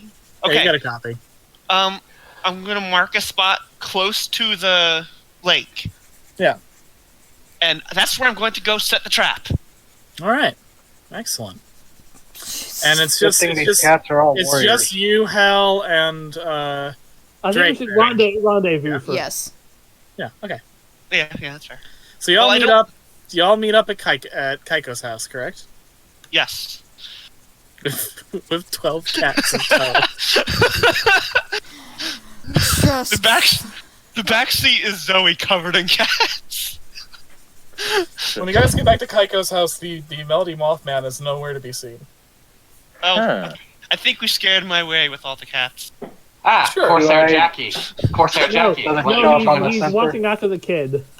Oh, yeah. He's fulfilling his end of the bargain. Celia looks at the cat, nods at one. Corsair Jackie, glad you could make it. Hi, guys! Pirate Jenny. I brought the cat! She's muffled underneath all the cats. So, we just watched a cat war room, and I'm still a little fucked up about it, but I've seen it before, so I don't know why. Maybe because Zoe was actually talking to them. I mean, normally when the cats commune, it's in a very normal cat fashion. Like, this was weirdly organized. Wait, cat war council? Yeah. What? Yeah, it was a I thing. am the cat whisperer! It was a thing Hal, that I happened. think I'm going to come by and talk to you someday. Probably is a good idea. Also, you all get attacked. You just get attacked. Cat war room? Question mark? Is the cat war room Catholic? We don't know. Also, you all get scritches after this. Yeah, we're gonna break out the really good wet food. Yeah, for sure. All the cats perk up at attention. Wait, are the cats our backup? No, they're our main fighting force. What? Of course. Guys, no, the general by himself beat up and scared Southpaw Sam. So anyway, But all of these cats together are going to mess up that other one. so okay, so we need to go. Kaiko says that she rolls out like all her Bigfoot hunting equipment. Where were you holding that? Question: does Kaiko have guns? She has a gun. Okay. Hal has a fucking fire axe, so... I have a bat. Kaiko has a 9mm revolver. Ooh. Celia has a Bowie knife. Ooh. And her other weapons is a watchman's flashlight and a butterfly knife. Nice. Also, just to be clear, we must be once this shit goes down, we have to be careful of the cats. If anything happens to them, I'm afraid they may all turn on me and eat me. I mean, you don't need to tell me not to hurt a cat, Zoe. I know, but it's going to be a flailing mass of giant ape man and cats. So how are we gonna go deal with? Kaiko says that she has the Southpaw Sound gift basket with a bunch of other things that Bigfoot are supposed to folklorically like. Yeah. Like fruits, like jerky, a watermelon. Mm-hmm. Should I know we just got back up from splitting up, but should we split?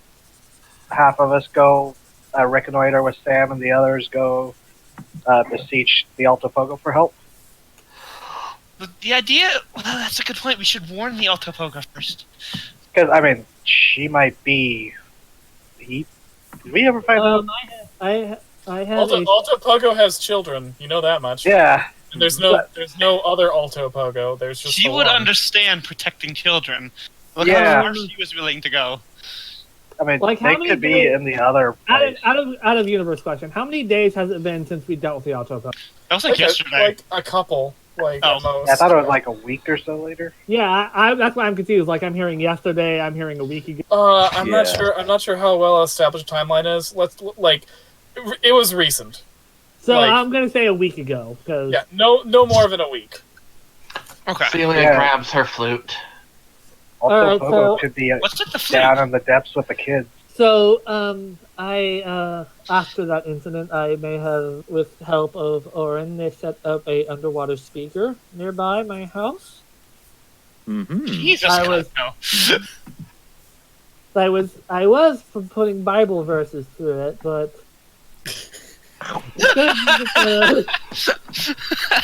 we could use it to call for aid there. I have the equipment set up in a nearby bunker.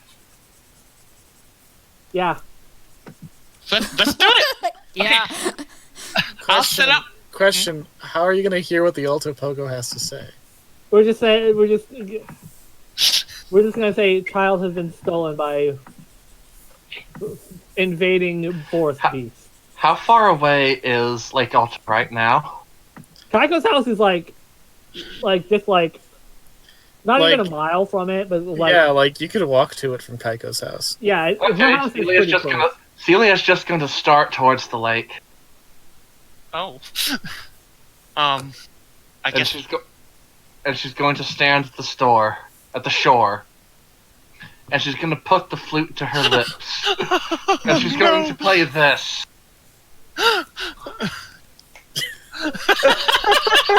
God damn it. That's amazing. Anyways, I Oh, have to go. fucking God. Can we take a break? Yeah, we can take Yeah. a break. Yeah. Be right back. That's a perfect spot to break as this starts playing. Oh, yeah, we're back. Jesus Christ.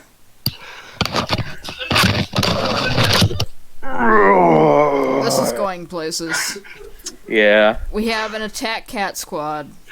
It's going to fuck up a Bigfoot when we get him in a trap. And then it's going. And Drake is going to be eating his gushers. You mean you're going to be eating my gun? Listen, They're in his pocket now. Yeah, they're Drake's his. gushers once they're in his pocket. his pocket into gusher space. Mm-hmm. Oh, Jesus. And there's not just one pack, there are multiple. It's great. They just sort of line up like a vending machine. When one is done, another takes its place. Hope this break isn't too long, because I be about 20 more minutes before I have to leave to take Shannon. Yeah. And it'll be awkward if there's 2 big breaks. Right in a row, yeah. Mm-hmm. Yeah. Are you alone talking to the Alto Pogo? I figured people would be following me. Yeah, Drake followed her.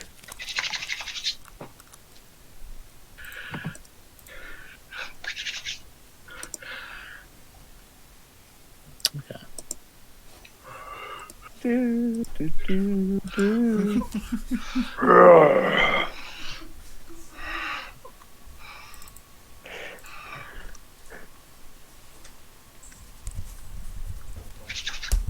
Yeah, I really love that picture, Scatha. Great. I'm still trying to figure out the gas mask for him. Oh. I'm back. Welcome back.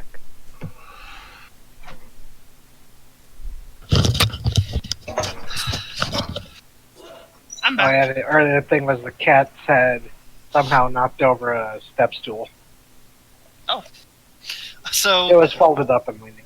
I had the idea to get the general to get all the cats when we were talking to Mothman, which is what I started to say to the general, but I said we'll wait till later. Because I remembered the joke I made how all of the cats together kept the Mothman away from the house. And I was like, hey, General. You know, the irony is, this is not the first aggressive mammal certain members of the group have fought today. What? Behemoth, remember? Oh, he's not a mammal though, is he? Yeah, he is. He is? Yeah. Oh. Yeah, I mean, he's furry and he's got titties, so. yeah, he's essentially... He's got like nipples, a lion. so. Oh god, the General's Mammoth! Okay, I'm back. Yeah. Okay, so, Callie, Hmm? I had the idea to get all the cats together when we were talking to Mothman. It's what I started to say to the General, but cut myself off.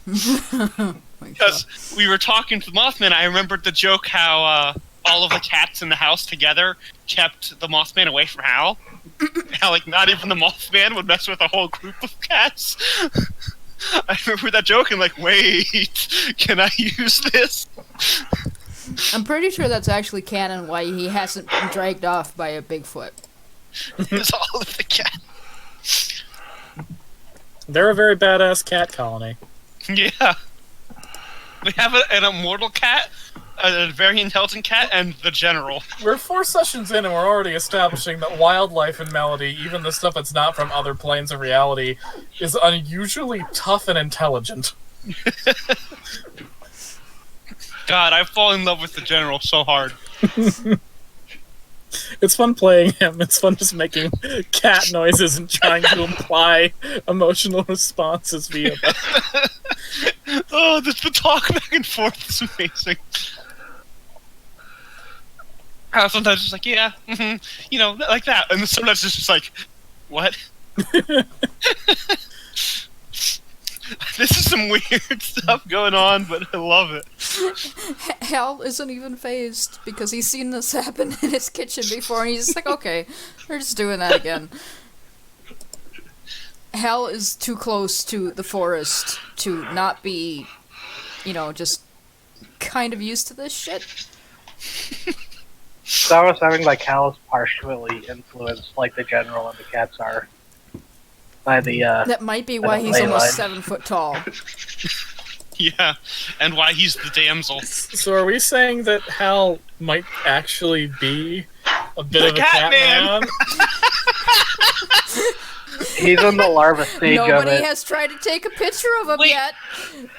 Zoe is a cat whisperer, and Hal is the one who adopted her. At the end, that's going to be a plot twist. We're going to end up taking a big group photo together, but it comes out blurry. Because Hal's there. We were all cryptids, all of us. It comes out, and Hal looks inexplicably like he's got a cat head. The blur Drake gives looks- him ears and whiskers. Drake looks sort of transparent. Ooh.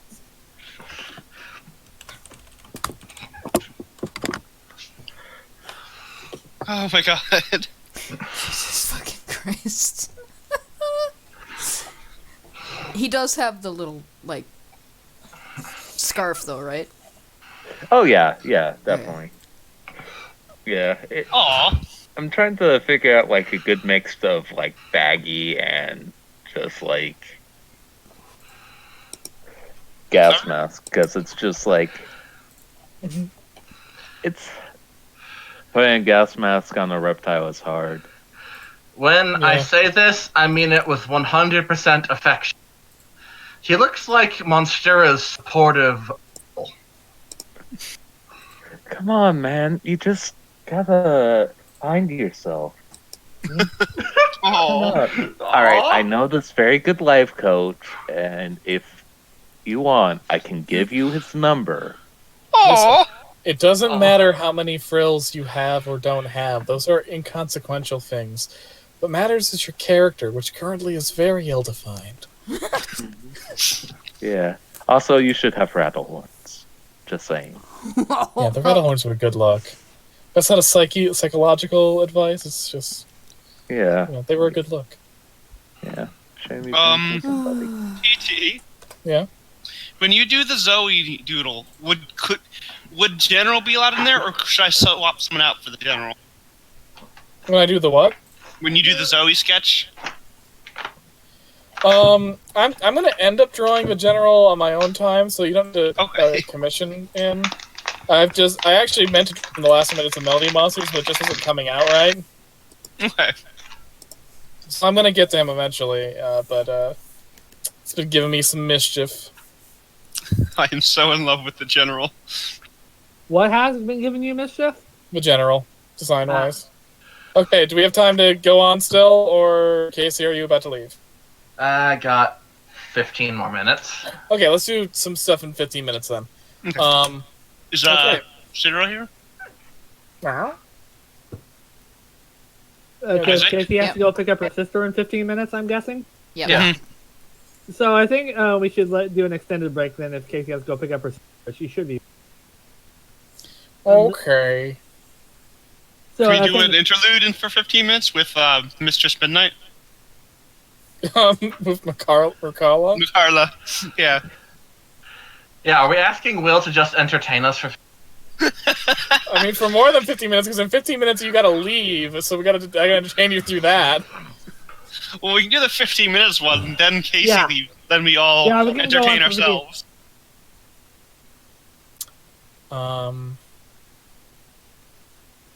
It's a call-in. I'm going to do an interlude, but not with Makarla. Oh no. Oh no. So deep in the wild part of Lake Alto, the part that's far from the residences, Oh my god. the Alto Pogo goes to her nest. There, the two baby Alto Pogos are currently sleeping on the shore. She nuzzles them as they sleep and watches over them tenderly.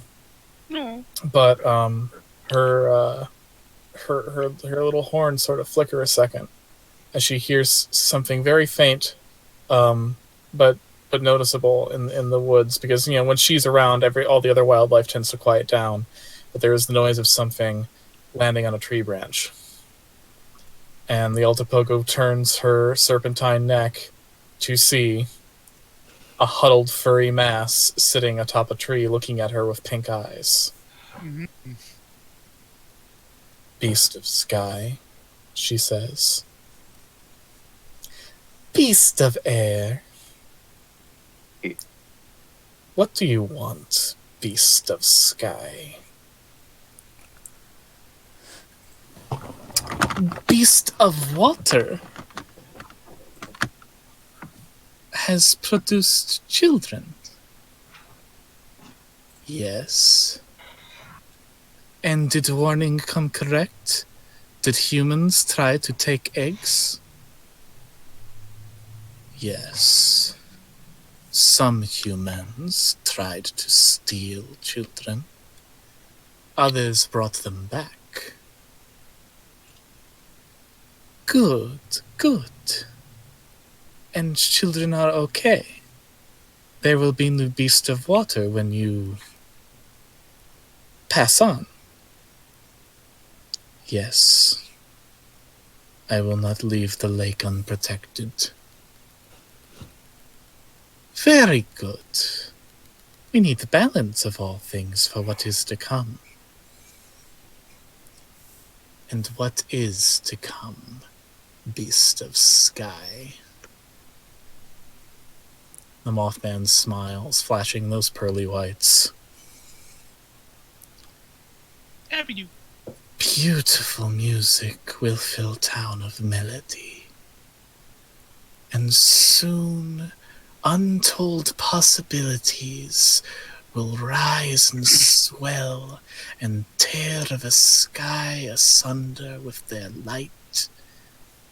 And countless things will peer in from the void and choose to set up roost here for a time. A great chaos is coming, and there will be many beasts abroad. Is there a way to stop it? No. In fact, it will be our part to facilitate it in some regard. Mine more directly than yours. How long will chaos last? Oh, quite a while, but eventually it will be safe for your little ones. Then it is good. Yes, it is good. Did you meet the new ones? New hunters of the strange? They brought my children back, as I thought. Well, I have much business. I need to get the Beast of Land's banjo. Why do you need the banjo? Why are you Catholic?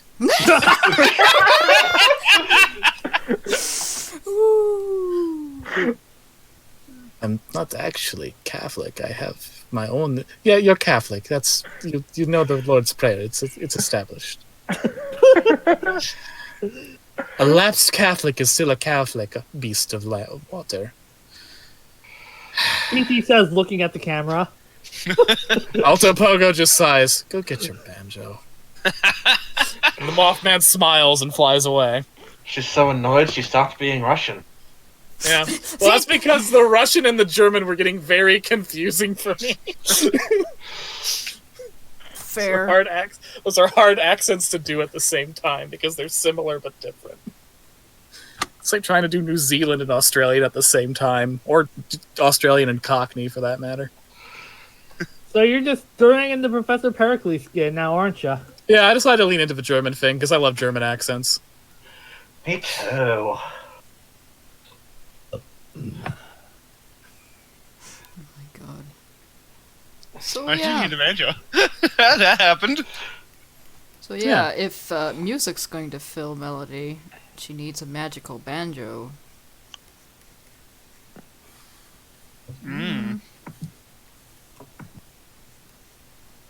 We might be fucking ourselves, but you know, we don't know that.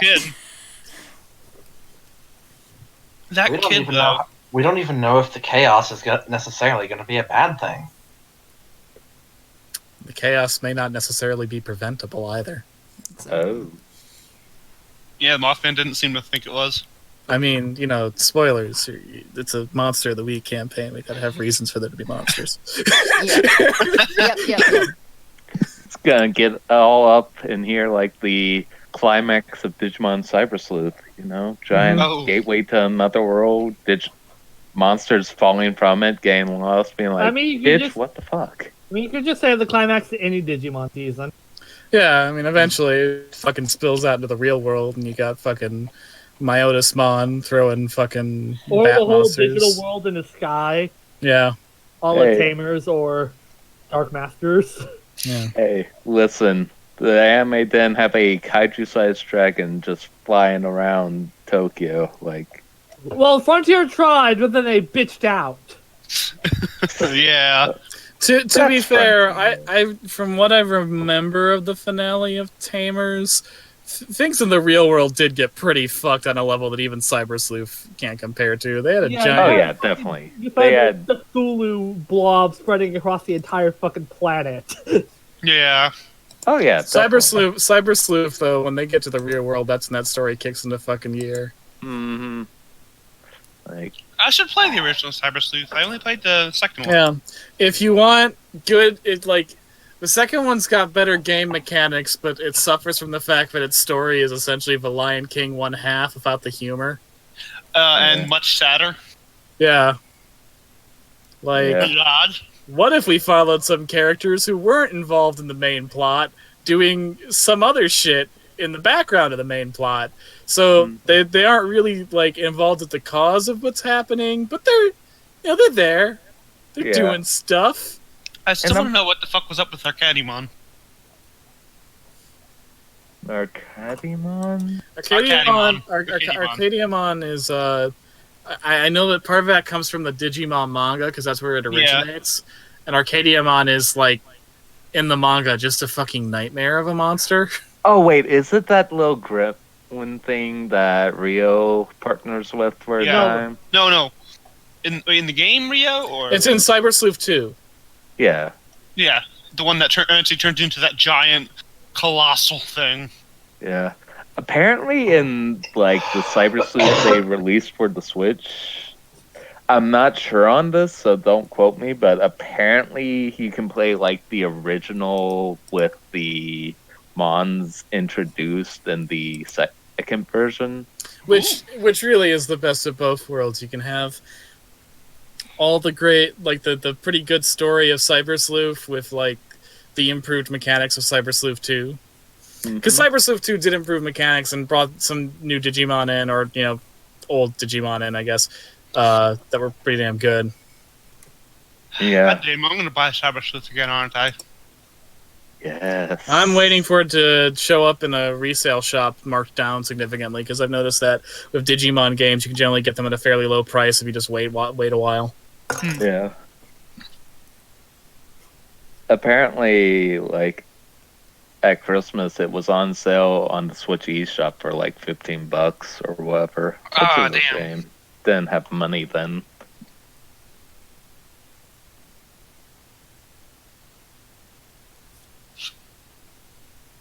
Now, if only we could get a Digimon Cyber Sleuth game with Pokemon Ami.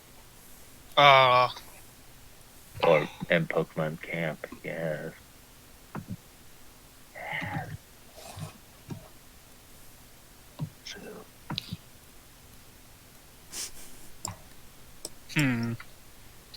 What Digimon to use this time? Caramon. Oh, yeah, that's right. Shit, I didn't use Caramon last time. I can get Armageddon. Hell yeah, you can! Armageddon's the one that's like a 6-legged lizard, right? Lizard with like 4 eyes. Yeah, I used that one in my team in Cyber Sleuth. I had Omnimon and Pyildramon Paladin mode. Oh, nice. Right. And Examon. Those are my 3 knights. Okay. Caramon's the scarecrow-looking thing with meowy hands, right? Yeah. And then I had Mastamamon, the hybrid of Lady Devimon and Anjuamon. Who's not as cool-looking as either. And Lilithmon. Of course. Good choice. Because you know me. and Rosemon, because you know me, and Plesiomon, because it's my favorite. And then I think I filled the rest up. Yeah, but I think I filled the rest up with, like, the Demon Lords. So, I'm trying to remember who I used all. Yeah. I don't have my file anymore, sadly, because my Vita was filled up in space. Yeah, So Like, I definitely had Lucifermon in its final mode, where it's a big dragon, and I had Armageddonmon. Yeah, you can, at least in Cyber Sleuth 2. It's a son of a bitch to work through, though. Getting that fucker up was a pain in the ass. And then I had Armageddonmon, and then I had I think, did I have Machine Dramon on my final team or not? I forget. I had Chaos Dramon. Yeah, this was. Yeah, my team was a mixture of, like, it had Mega Dramon, a good. Instead of, like, Paladin mode, I just went with Base Imperial Dramon because it's a fucking nice Dragonzoid type thing, you know? I had Megidramon because I think Megidramon looks better than Gallantmon myself. Yeah, I did too. It's great. I was not a fan of Dorumon's final form. Its signature move is Hyper Beam. Like, I wish they would. Oh, sorry. You're good. I wish they let. So go, Shady. No, you go. You go. Go. And I had a Gallantmon, and what's the evil mega for Guillaumon's line? Megidramon. I had Megidramon. I fucking love Megidramon. Yeah, he's fucking rad. He was great. Yeah, and he buffs up his own fire attacks. Mm-hmm. It's Ghidramon, but meh. Yeah. I wish you could have gotten Dorumon's Death X line because they're just more gnarly looking versions of all his regular forms, and typically for the better. I wish more megas were monsters. Yeah. I love Digimon and I hate agreeing with Bogleach, but I wish more megas were monsters as opposed to people in armor. Yeah. With the bio-merging, there was a decent justification, but you didn't need to do it On a metatextual level, it makes some degree of sense. And yeah. Digimon, like an overarching thing is Digimon constantly trying to connect or be a part of the human world, so it makes sense as their bond with children makes them become more and more human. And early on, just like with Frieza, it also had a surprising aspect to it. You know, you go through all these evolutions that are big burly monsters, and then you have, like, the final ultimate stage is actually, like, unimpressive by comparison in terms of sheer size, but ultimately, you know, more power packed into compact place. There's something poetic about that. It's just after repetition, it just gets sort of... Yeah, because Cell did the same type of thing. Yeah. Yeah, but at least Cell's final form is really visually interesting itself. Yeah. He was ridiculously pretty. I mean, Toriyama didn't want to do more than one form of Cell. Yeah, that wasn't his idea. That's why second form Cell looks so goofy. Because they're like, well, fine, if you want him to change, here. Yeah, I fucking love the story of the Cell saga. It's gonna be two androids, and the first pair is like a fucking clown and an old guy, and his editor is like, absolutely fucking not. These can't be it. Make some other androids. Toriyama's like, okay, and he makes the, androids 18, 17, and it's like, they're just a couple of kids? No, there's got to be a bigger threat. And Toriyama's like, okay, and makes Cell. I was like, it's a big bug. Make him transform already. Okay, I don't like his lips. Make him transform again. Okay. But the weird thing is how well it works. Yeah. Yeah. Toriyama's very good. Toriyama's very good. As a kid, you were just like, yeah, this makes sense. Just like someone's name being Garlic Jr. Just you're like, yeah, that makes sense. Mm-hmm. And Toriyama's really good at writing by the seat of his pants. Yeah. But then he had the Buu Saga where he had nobody telling him not to. All the weird shit happened. Well, he had someone telling him to make more stuff, but not really giving him helpful feedback on making that stuff, and that's results in the Buu Saga having a lot of Toriyama just kind of spinning his wheels and being like, don't fucking know. Goku's done enough. Can he just be dead? Can't Goku just be dead? But it did. Gohan's right there, but nobody wants me to make him an interesting character. Okay. So you're saying Toriyama had a Arthur Conan Doyle moment? Yeah, except the thing is, I don't think Toriyama's ever been resentful of Goku. I think he's just been like, I don't fucking know, man. Like, the thing I've gotten from every time I've read anything by Akira Toriyama, like where he's talking about his process, Akira Toriyama doesn't think he's done anything that will be remembered. Aw. Oh. Dude's just like I got an art book on Dragon Ball, and he's like, yeah, so, to tell you the truth, I don't think I did really especially good design work here. I did things so that I could draw them fast and action-packed, so I'm not sure if you'll actually really be impressed by this very much. It's not great artwork, and it's just oh, huh. And when you hear the story of the Cell Saga, or hear the story of how he got involved in Dragon Quest, all of them are him just being kind of baffled by people wanting more of a certain thing from his work, or wanting his work at all, and then being like, okay, I'll do what you want. Yeah, sure, it sounds like fun.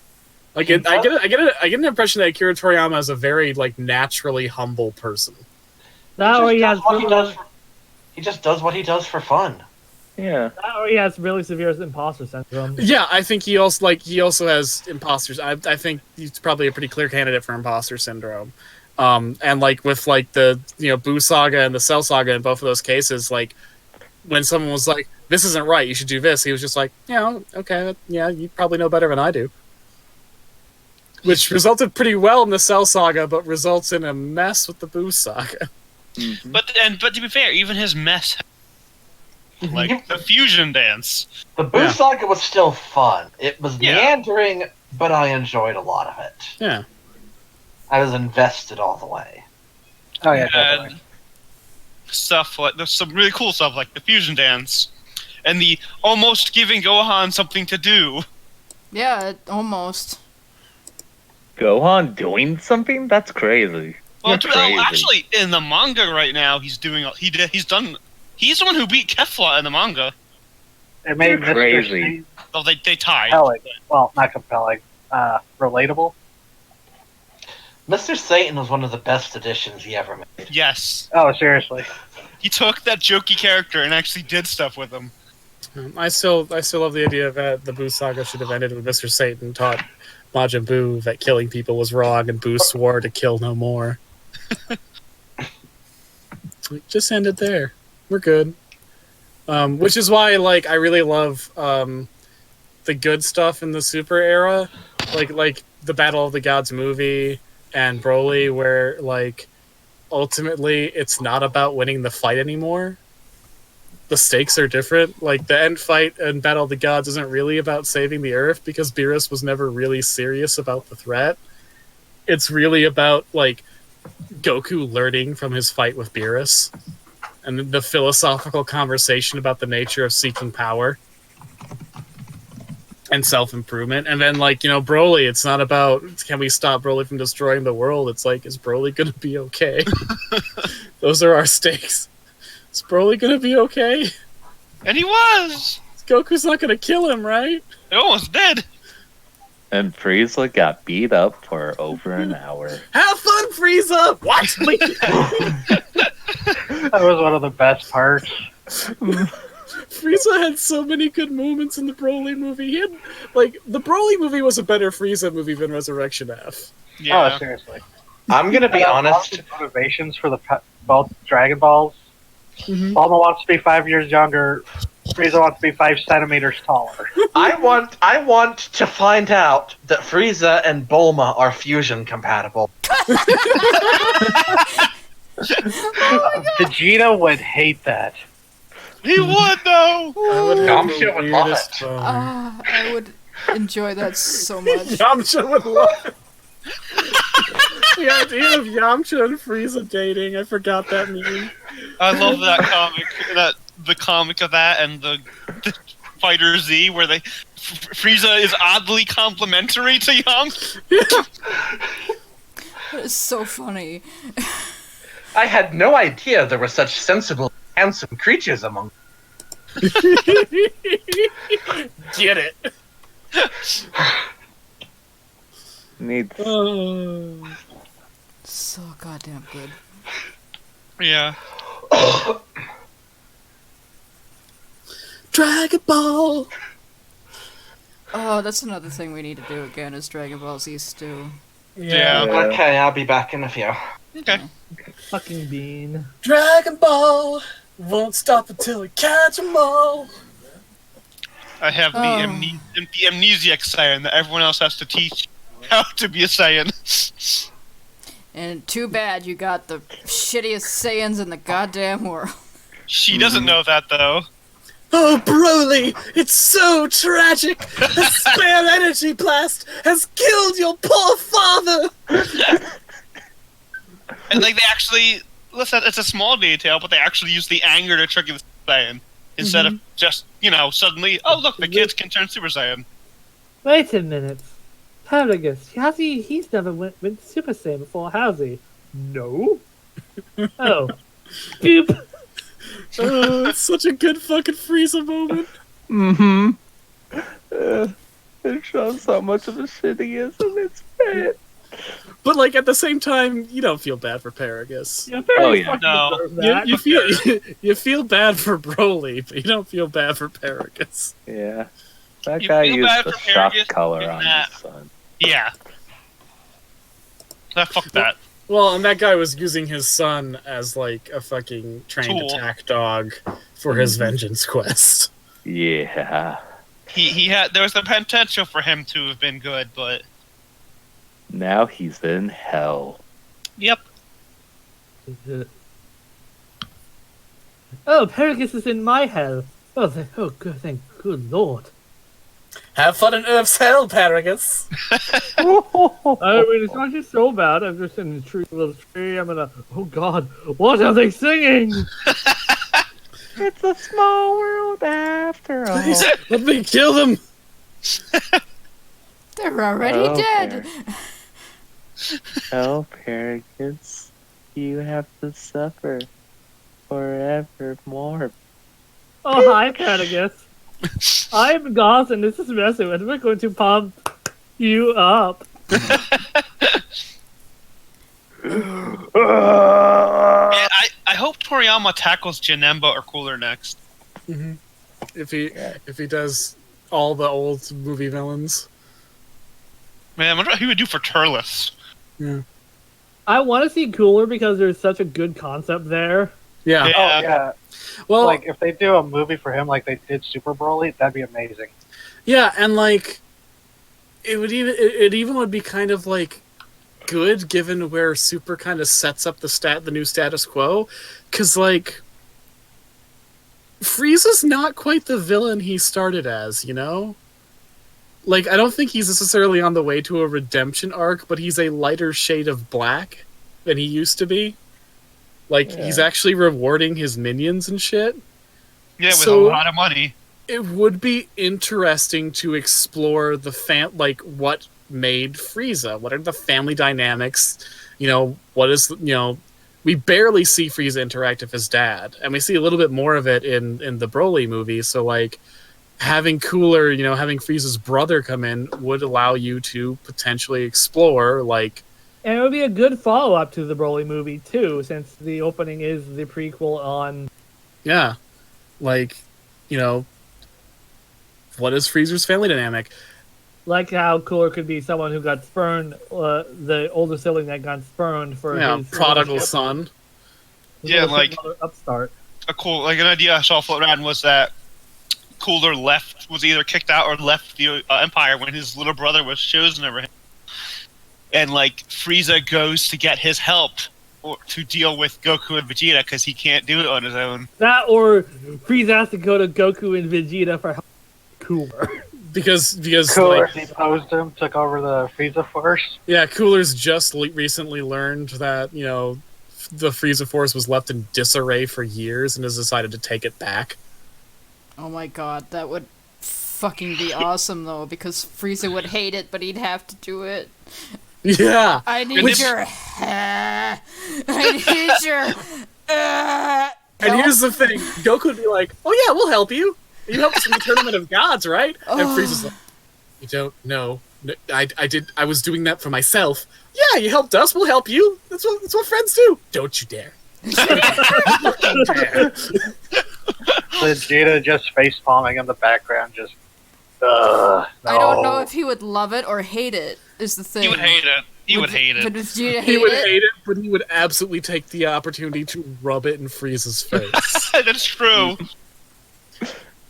Like, he would hate the idea of helping Frieza, but he would love the idea of Frieza's reaction to them helping Frieza. It's true. That makes you wonder. I take Bulma to point that out. Like, Vegeta's like, nope, not gonna do it. And Bulma's like, Imagine. think how much it'll piss him off. Alright, I'll do it. What would Cooler bring to the table, though, that would actually be a Well, threat to Frieza got to everything? Gold Frieza just by training. Yeah. And So imagine Cooler just training non-stop for all the years of Dragon Ball. yeah, and like it was implied in the original that he that because he did train. So Five that would- forms, Frieza. Really, that's all you have?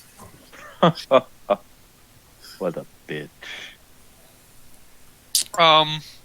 Even though the anime itself is just kind of bleh, the Super Dragon Ball Heroes has Cooler go gold, but then it has a metal Cooler go gold, and it looks fucking rad.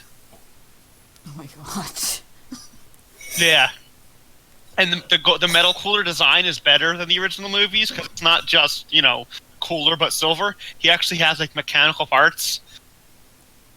But he burns himself out from using the gold power on top of it after a while. Mm. And like his Whoa. eye explodes. Oh, and that's what Cooler gets his power from the Big Getty Star. It's all connected. Oh, that'd be great. Like you can make the Big Getty Star like some sort of like cosmic virus Power level source. threat. Mmm. And then, at the end of the movie, when the Big Getty Star is destroyed, like a piece of it falls onto like a far-flung planet, and a hand grabs it and digs into the piece until it pulls out a seed. And the camera shows Oh my god. Turles. Finally, the tree of might will be mine. Holy shit, TT. God damn. Put me in, Akira. I'm ready. He'd be just, Shouts at the screen. he'd be just like, okay, yeah, sure, that sounds good.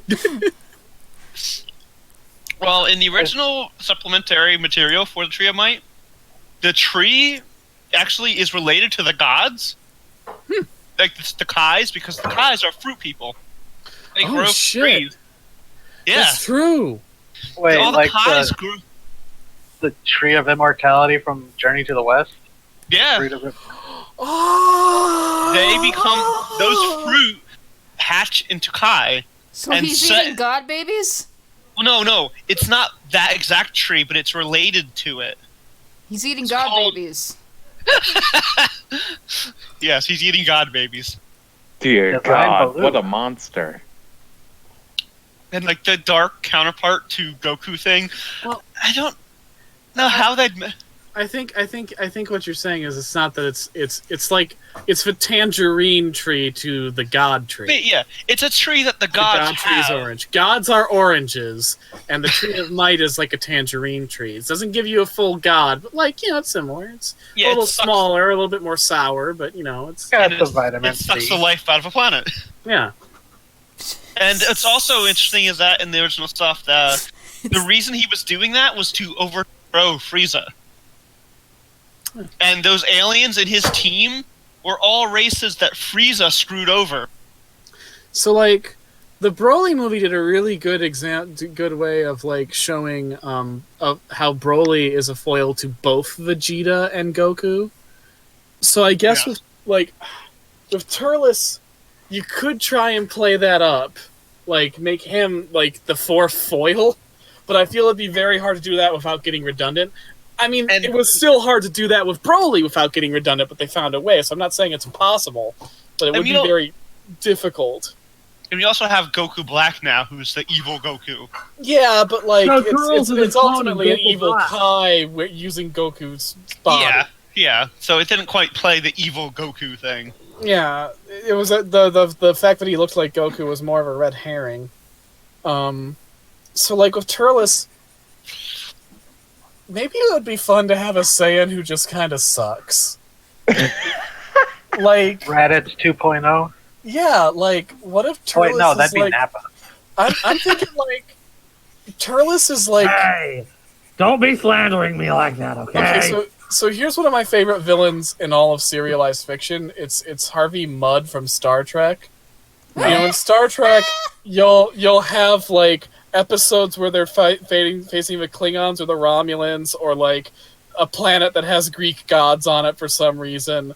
Like, you know, they have these big threats, and then every now and then there's Harvey Mudd, and he's just a normal guy. He's a petty con man and thief. But he's got big schemes, and he fucks up a lot of shit just from a combination of selfishness and incompetence as he's trying to make a quick buck off of the galaxy. That, for me, is Turles. He's not the strongest Saiyan. He's nowhere near as strong as the other Saiyans in the show. He'll never reach Super Saiyan. He is the kind of backwater piece of shit that Prince Vegeta would look down upon.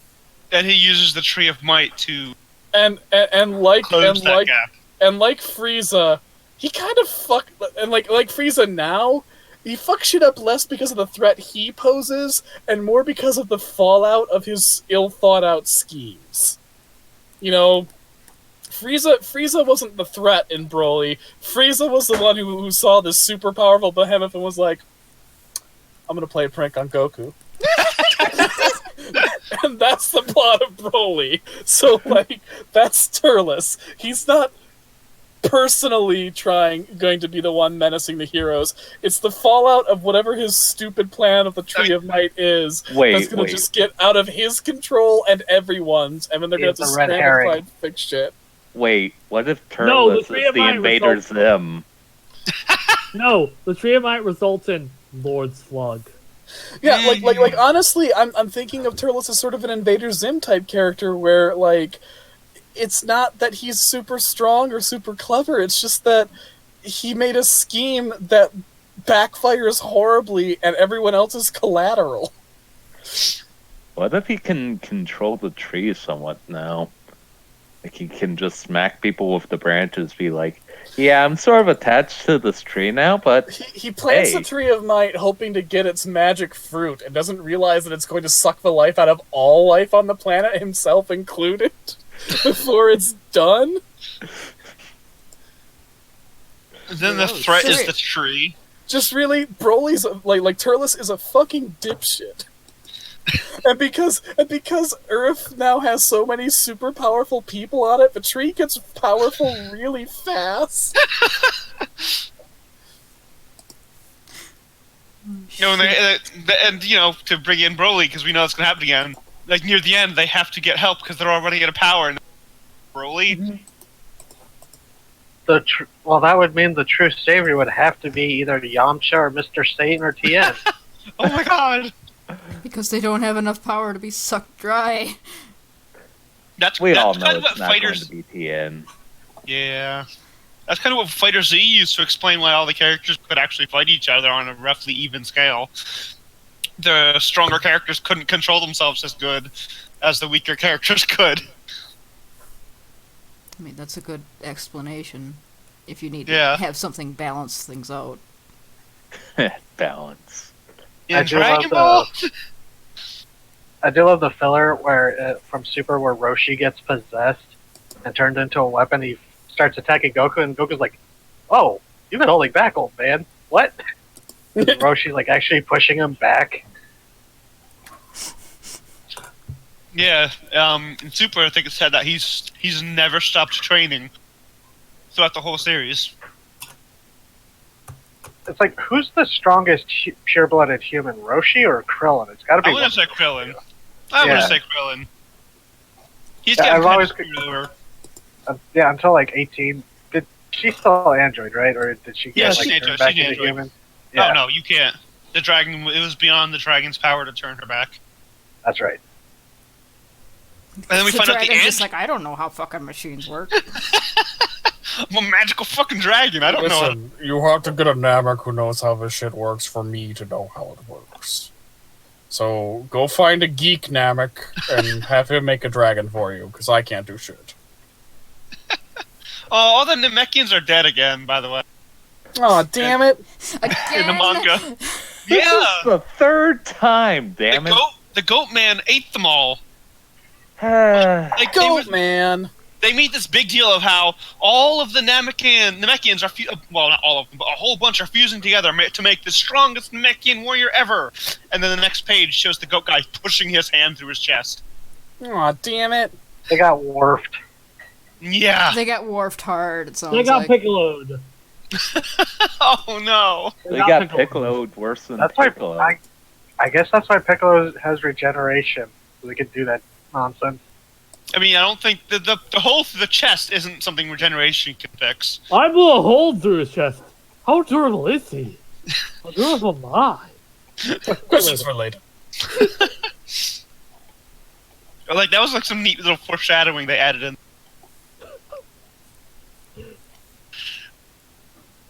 I do appreciate. Oh wait, I do appreciate my gutsiness in the Goku Black. It's like we're gonna take him out by sniping him.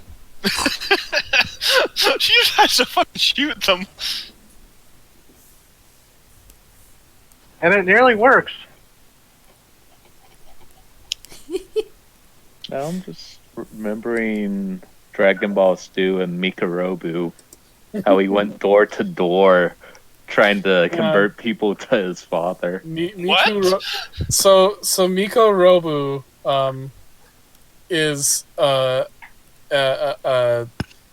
missionary for Lavos. Who's Lavos? So in Dragon Ball Stew, we decided that's like I think second season would have a crossover with Chrono Trigger. Yep. Oh? Yeah.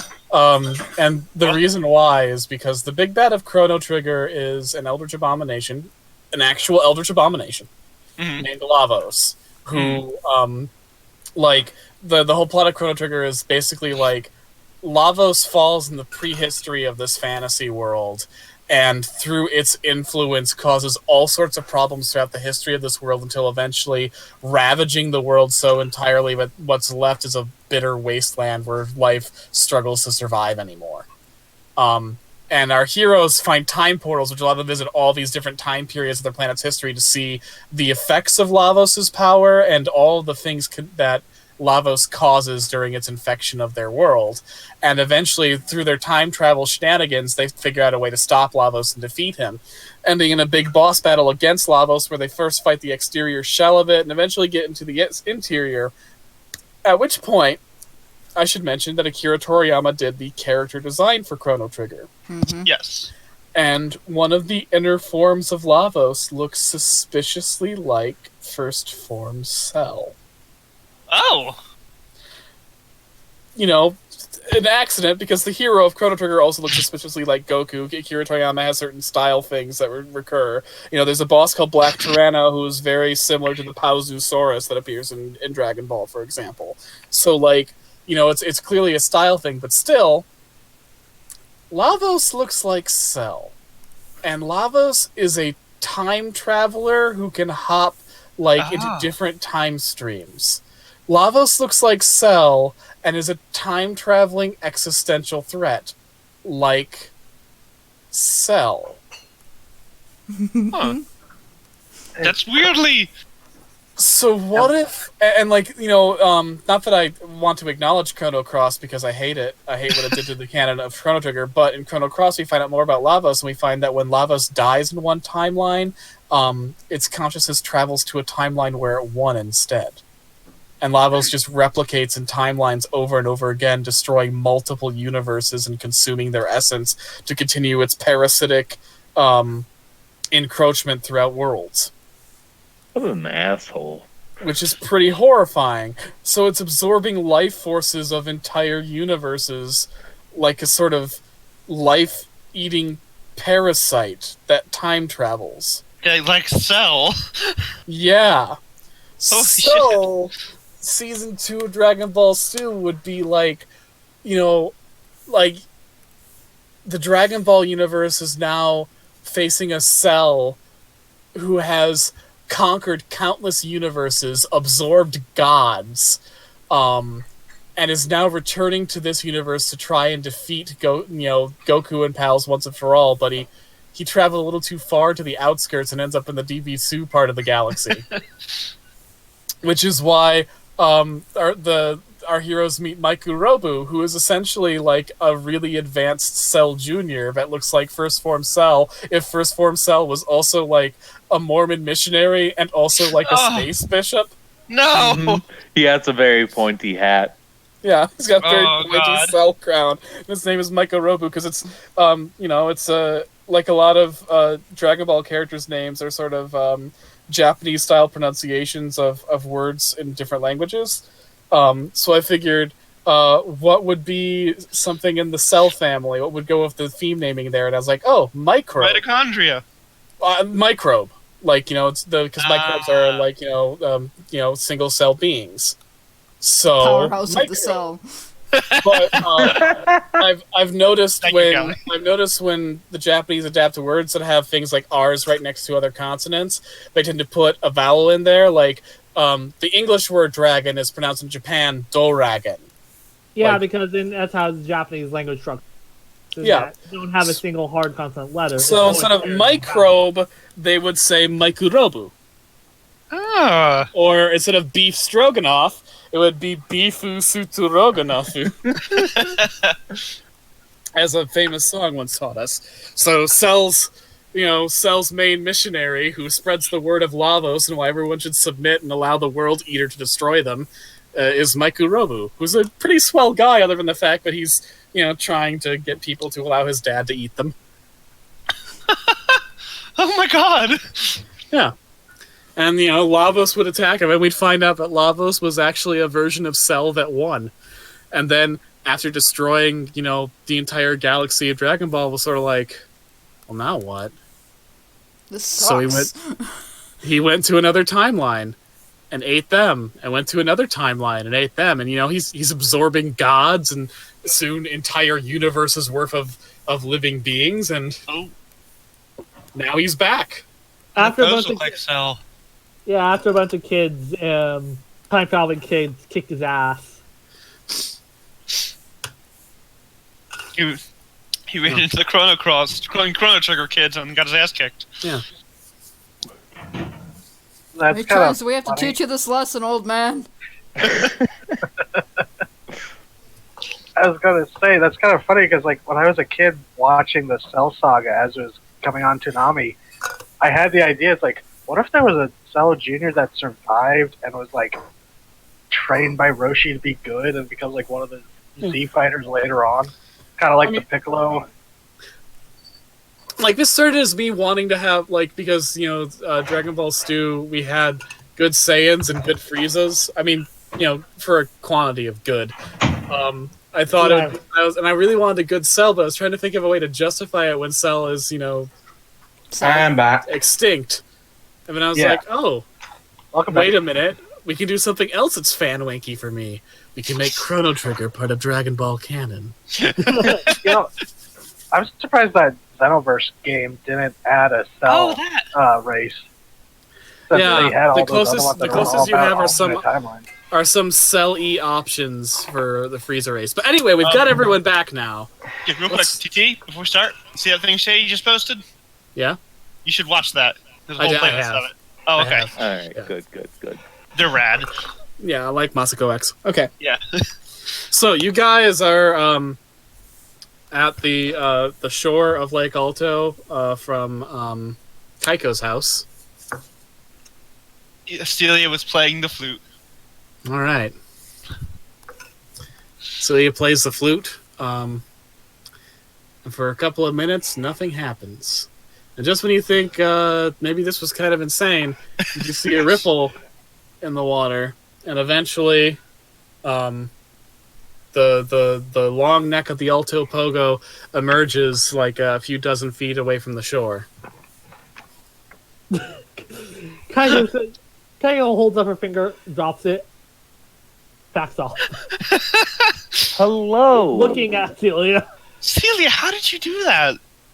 What? That's the song. That's the song for summoning dragons. I accept that. My sister taught it to me. Drake jots that down. What are you writing down? Dragon. Don't hear me, Uncle. They've come to ask for your help. Well, We are allies. the Southpaw Sam is being forced out by a larger other beast of woods. I think An usurper. Who is Southpaw Sam? The beast of land. Do you A guys furry know to guy. call them yet? That That's what Hey, Mothman told yes. us. Yes. He called them just to be sure. Mothman told us he calls beast of land that they're being forced out by another beast of land. Just Yeah, he just said making sure. Just making sure. It's Listen. been a while. We had a long tangent about Dragon Ball. I made Yeah. the false king joke as a Yeah, okay. So Yeah. Beast of Land. It also is killing families and taking children. We want your help to stop it. Also, If we Pogo. can't handle it ourselves, we would be very grateful for assistance.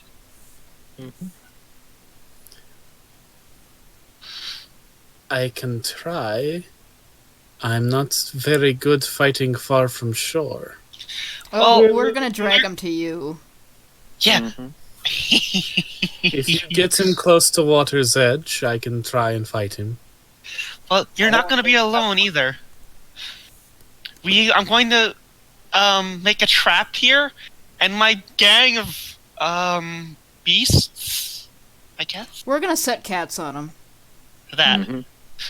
A lot of cats. Is the army of cats just behind? They've been following this whole time. This is the general. He's my friend. She could probably just see that all of these cats are vaguely supernatural. And the Alta Pogo sort of tilts her head. I did not know Beast of Land had followers. Oh, no, they don't follow him. The general kind of beat him up a little bit. Okay, They're I an know. independent faction. He was encroaching on your territory. It was a case of mistaken identity. No. The general totally meant to beat him up. He didn't care which one it was. He was in the general's territory. To be fair. I see.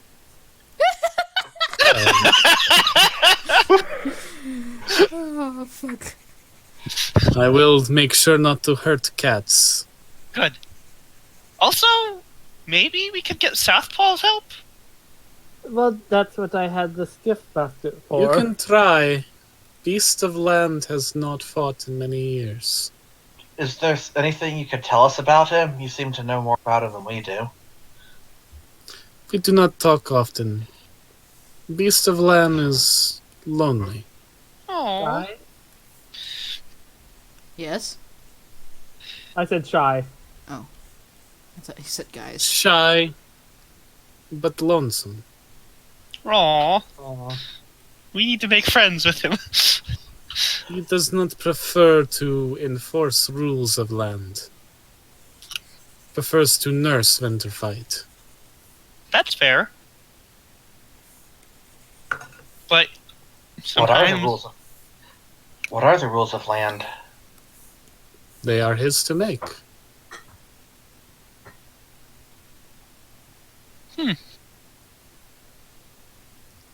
Just as rules of water are mine. Okay.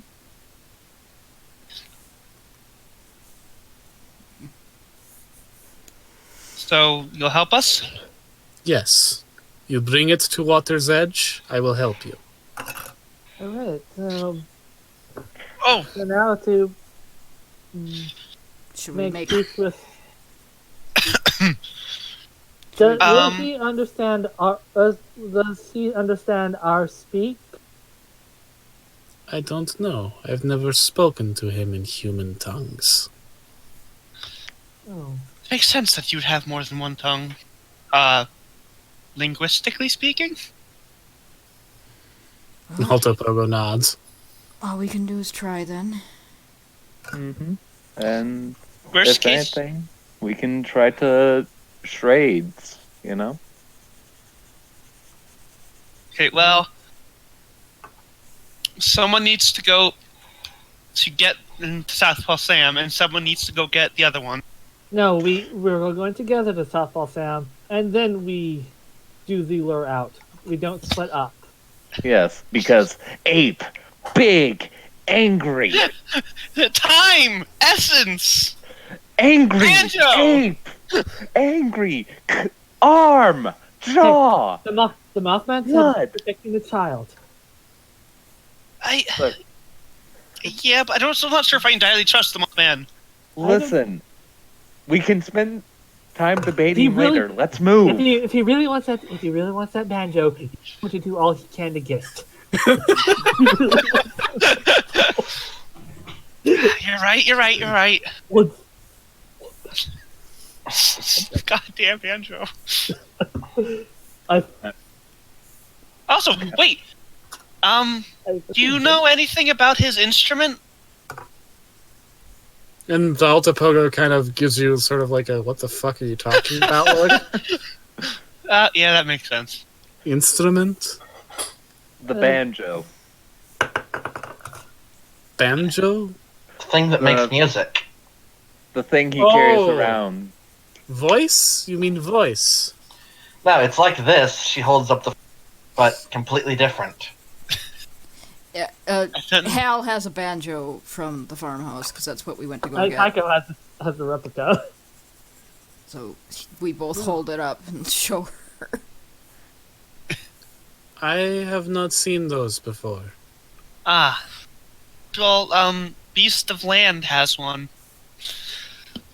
It's what the Mothman wants. Beast of Fur? Fluff? Probably Beast Air? of Air, if I could guess. Beast of Sky. Ah, Oh. okay. Huh. Land, air, sky. Is there a beast of space? That's a good question. It might be covered in crystals, for all we know. No. Damn it, Shady. Space Alto Pogo. And look very tacky. Needs to hit the gym more. Space, you mean stars? Yeah. Yes. Stars Yeah. are part of sky. Ah. Beast of Yeah. Sky comes from stars. Oh. Okay. It's a fucking alien. That's nice. Oh shit. I mean, so's the Alto Pogo. It comes from a dimension that's an endless sea. But that's not what Hal thinks when he thinks alien. Yeah. Yeah. You've had an alien voyeur this time, Hal. Wonderful. If we seek to make peace or contact with Beast of Land, how would we do that? Alto Pogo thinks for a moment. Beast of Land is quiet, shy, but lonely. Approach calmly, kindly, without threat. So no guns, got it. Show no ill intention. Beast of Land may be compelled by loneliness to reach out.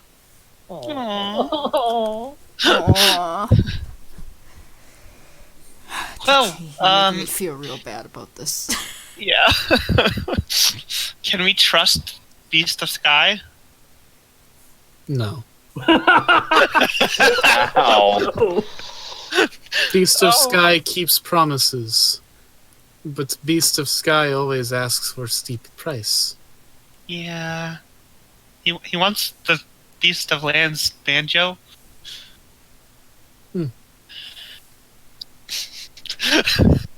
I don't know. I don't get it either.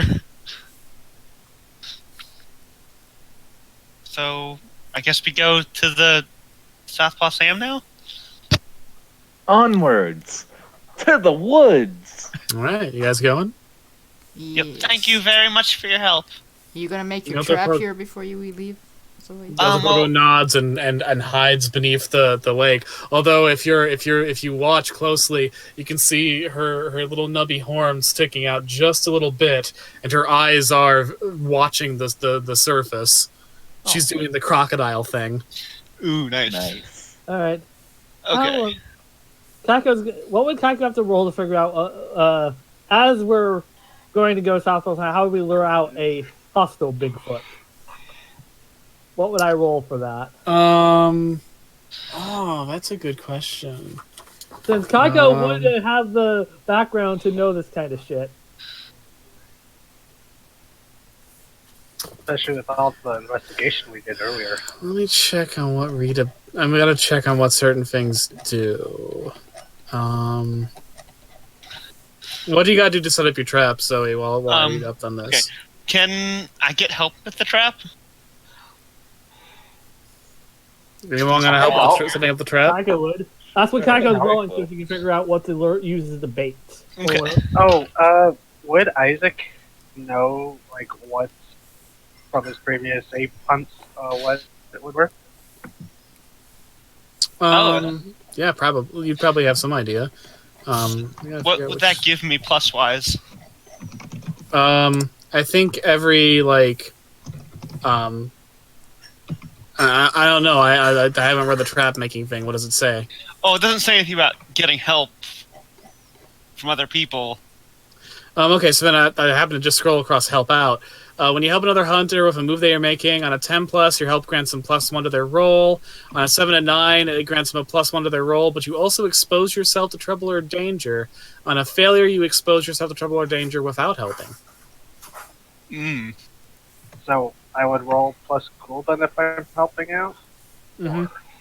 And for luring a Bigfoot, I think that would be an act under pressure roll, just FYI. Before I forget. Ooh. So that would be a cool roll. Excellent. So for tracking out Bigfoot, is act under pressure? Yeah. So, who's helping out Zoe make the trap? Kaiko will. I am. Okay. Helping out is usually a cool roll. Ooh, another one. Ooh. Alright, Yeah, 12. Drake will make the roll as well. Yeah, I might as well. If you get 10 or above, you definitely help Zoe out with the roll. Okay, Oh shit. oh boy. Shit! My dice! Go back! Okay, there we go. Okay, Well, I got 2 9s. I got exactly 10, so... I got 2 9s, with Kaiko's +1 to cool. That means she got 2 10s.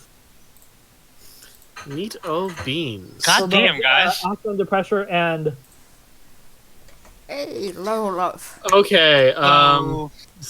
Zoe, I think it's very unlikely that your trap doesn't work. Yeah, no, my trap is perfect. I leveled I up. went- Fuck. Damn! Nice. I got a.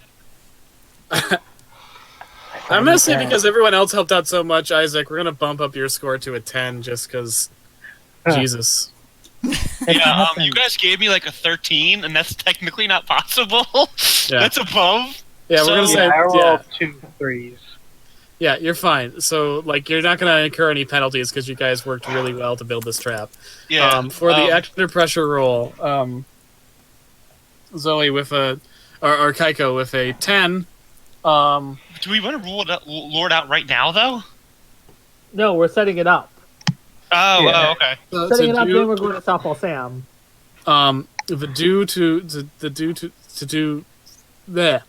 So on 10+, you do what you set out to do. So what you set out to do is make something that can lure him to the trap. right. Which is the cats and the Yeah. vines and the monster in the water. Good. So are you guys going to Southpaw Sam? Yeah. Okay, just because we got so high on Also, the. what would Kaiko and Isaac figure out from their experiences on what is to lure it out?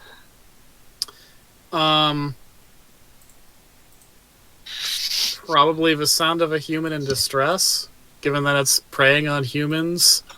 Hold on. It's a predator.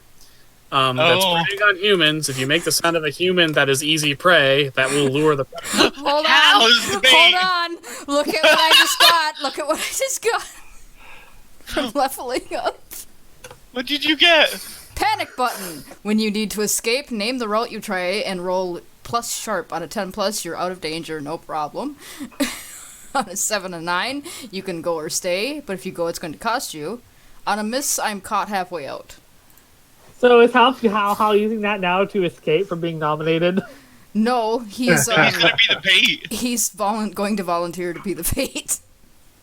Isaac would also like to suggest, if it's trying to toss out Southpaw Sam, maybe Southpaw Sam could call out a challenge. It's possible. You guys would have to talk to Sam to figure that out.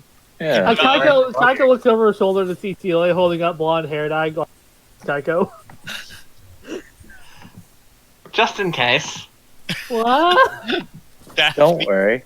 Oh, Wait, a Kong situation? No, that never works. So since we got so high on the trap, what should we do? Should we make it so it takes more time for the victim to get free, the trap inflicts harm, or the trap can be reset and reused? Harm. Harm. As an improvised weapon. Yeah, harm to get.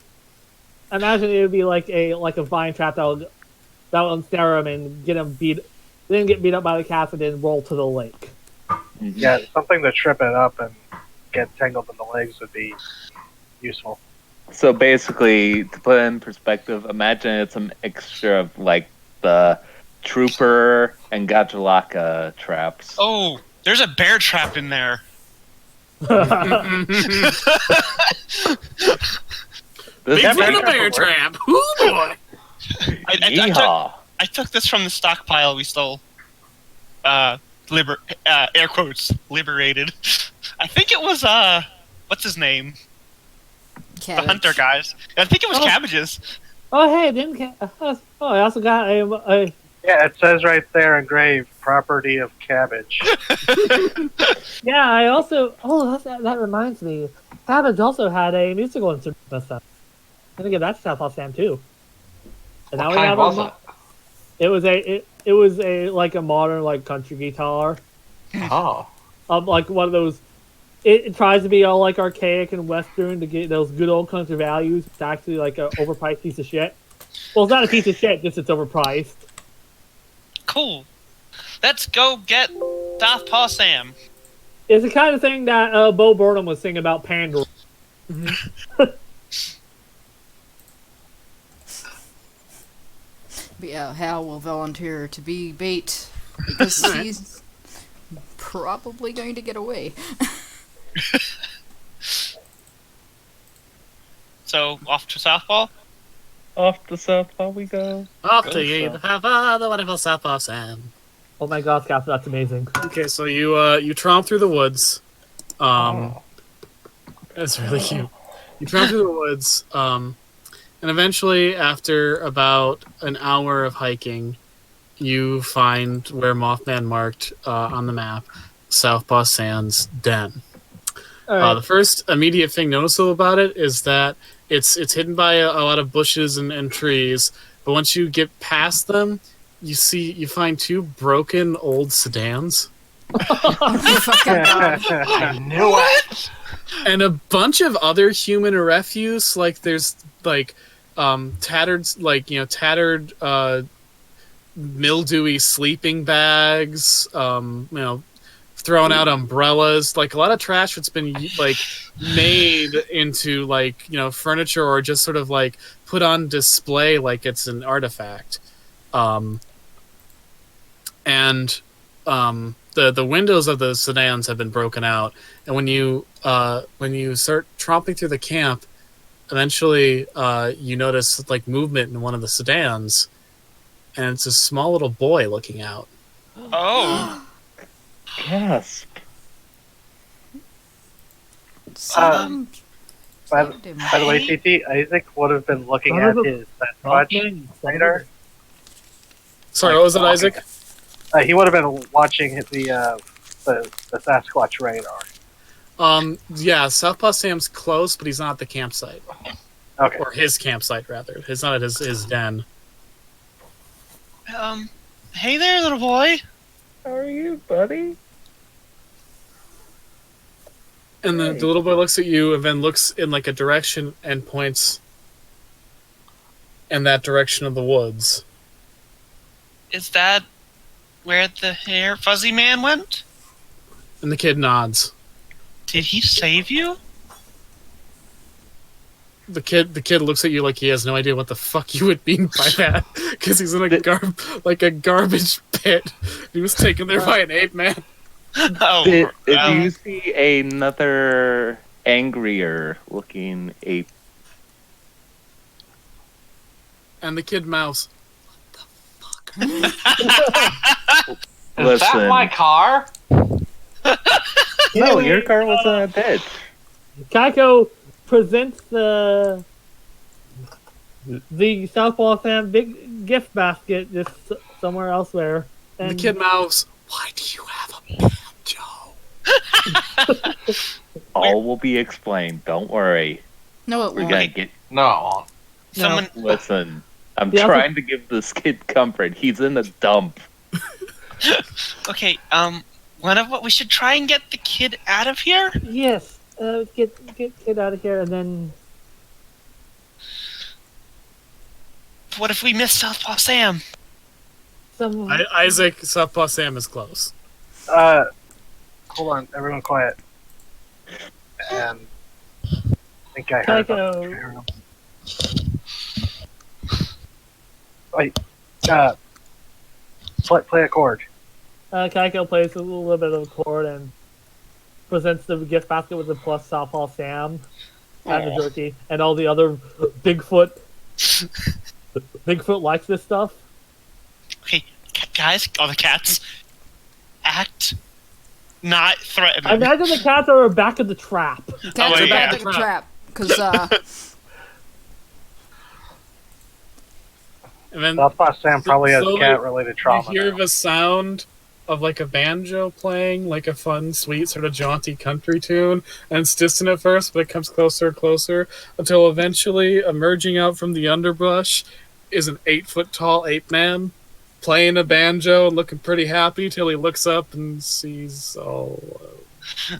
Kaiko just strings the and gestures to the gift basket.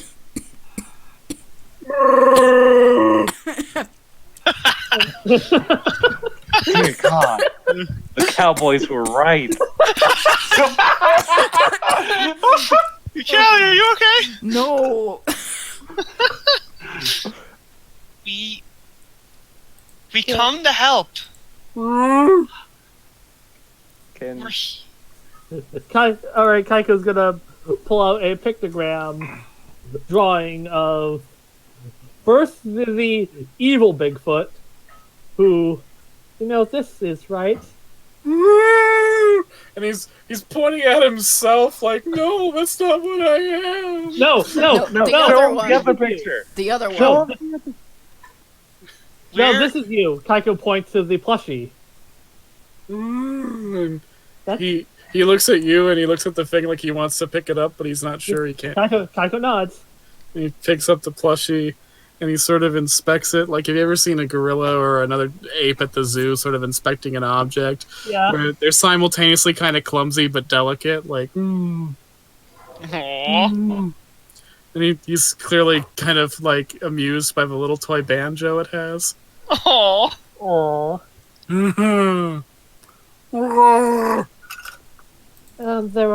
There's another bigger thing in the woods that is hurting people. You know what it is?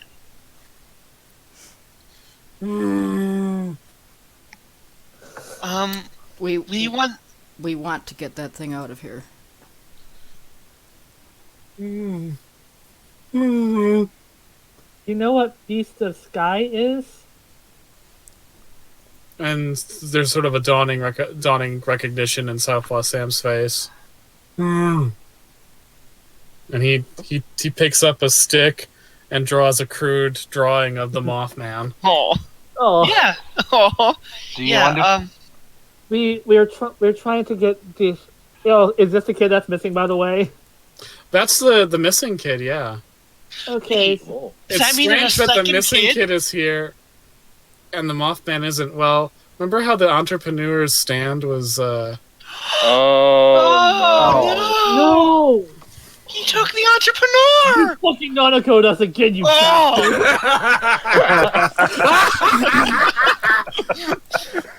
So if this kid is here, what kid is the Mothman looking for? Well, that seems like a good dramatic timing for you to hear a scream of a small child, as well as the sound of some very large wings rustling in the distance. Look at the Mothman meter. Is I guess he nearby? The scream and the noise is very far away. It's out of Okay. range of your Yes. display screen. We But- were trying to rescue a child that we know and is a friend of ours. That this guy said it would protect so long as. we're gonna need your banjo. We brought replacements though. Is there anything else you want, friend? Or And Southpaw's like, he looks at the banjo which he's slung around his back. He slings it over and he looks at it. And he's like, and he points at it, and he Yeah. clearly doesn't understand why. We don't know! Everybody we here don't know- just shrugs at him. We don't know either. it's what Beast Guy wants. Mm-hmm. We don't know, but he said he'll protect the kid If we he got gives it. it. Mm-hmm. Which is why we brought 2 replacements. And Zoe pulls out the other phone, hits a button, and banjo music starts playing. Oh god, you're giving him a fucking iPod! We're gonna get texts from a fucking Bigfoot.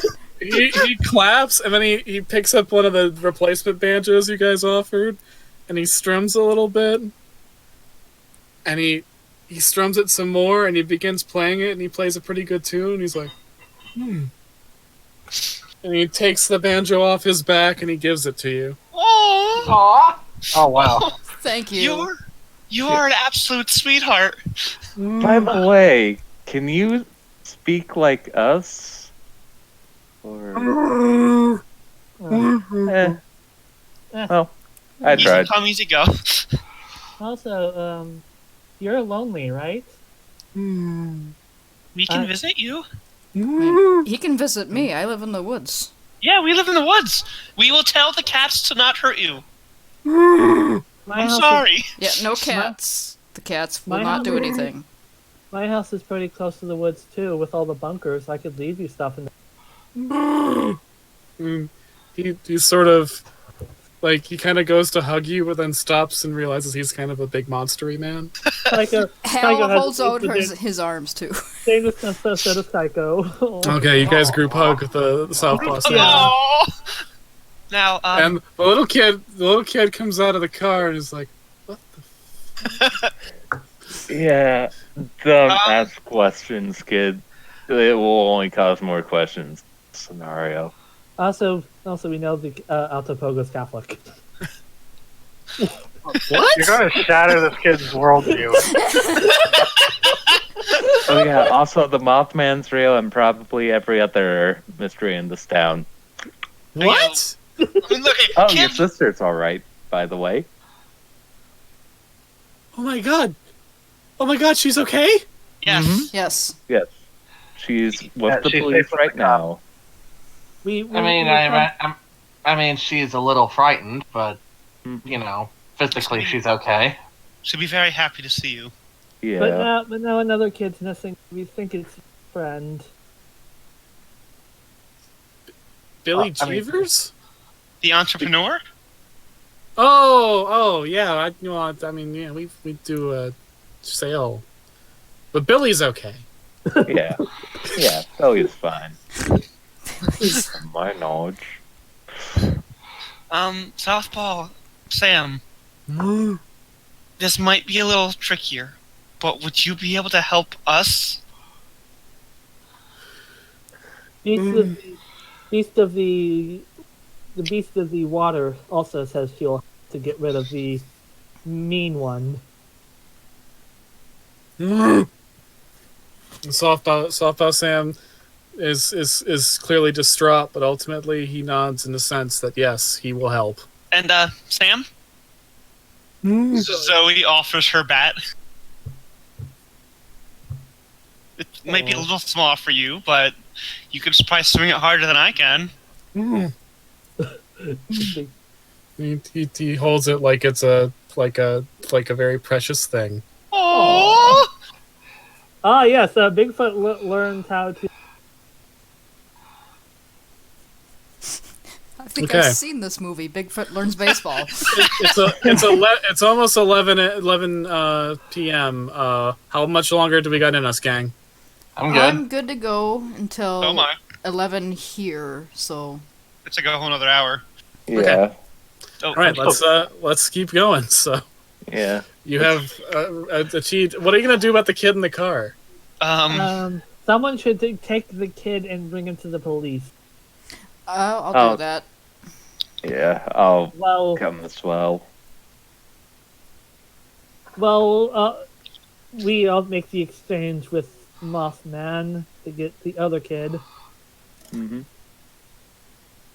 Yeah. Right, should so- we get I the thought other you kid said to no come? splitting up. Listen, it's better to split Or up we than can just say, "Hey, Mothman, we have the thing to give you right now," and see if he comes. Oi! Mothman! We have your If banjo! only there was some way to get the Mothman's attention. Wait, can I see that banjo? Playing it. Okay. She plays it like she did her other last time. Yeah, you play a fucking wicked sick fiddle riff. Southpaw Sam is impressed. He's never played it like that. Okay. Isaac's just like, can I try that? No, it's mine. Well, Okay. Okay, Bilbo. Hey. Banjo causes possessiveness. You play the banjo, and a few minutes pass, and eventually you do hear the sound of wings fluttering, and you look up and you see over the tree line, Mothman descends into his little clearing that Southpaw Sam is in. We hear a scream with it getting louder and louder until the kid gets You see the Mothman descending, and gripped in his legs is the unconscious form of the entrepreneur.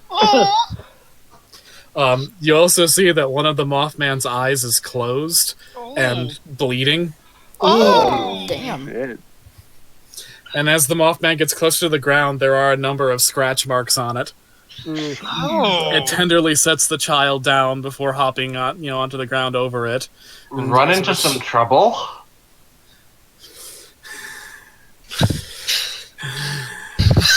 Well, here's Do the you banjo. have banjo? Yes. Yes. I have the banjo. The Mothman, his other eye is squinting, but he struggles and opens it, and gives it a good look over, and is like, "Yes."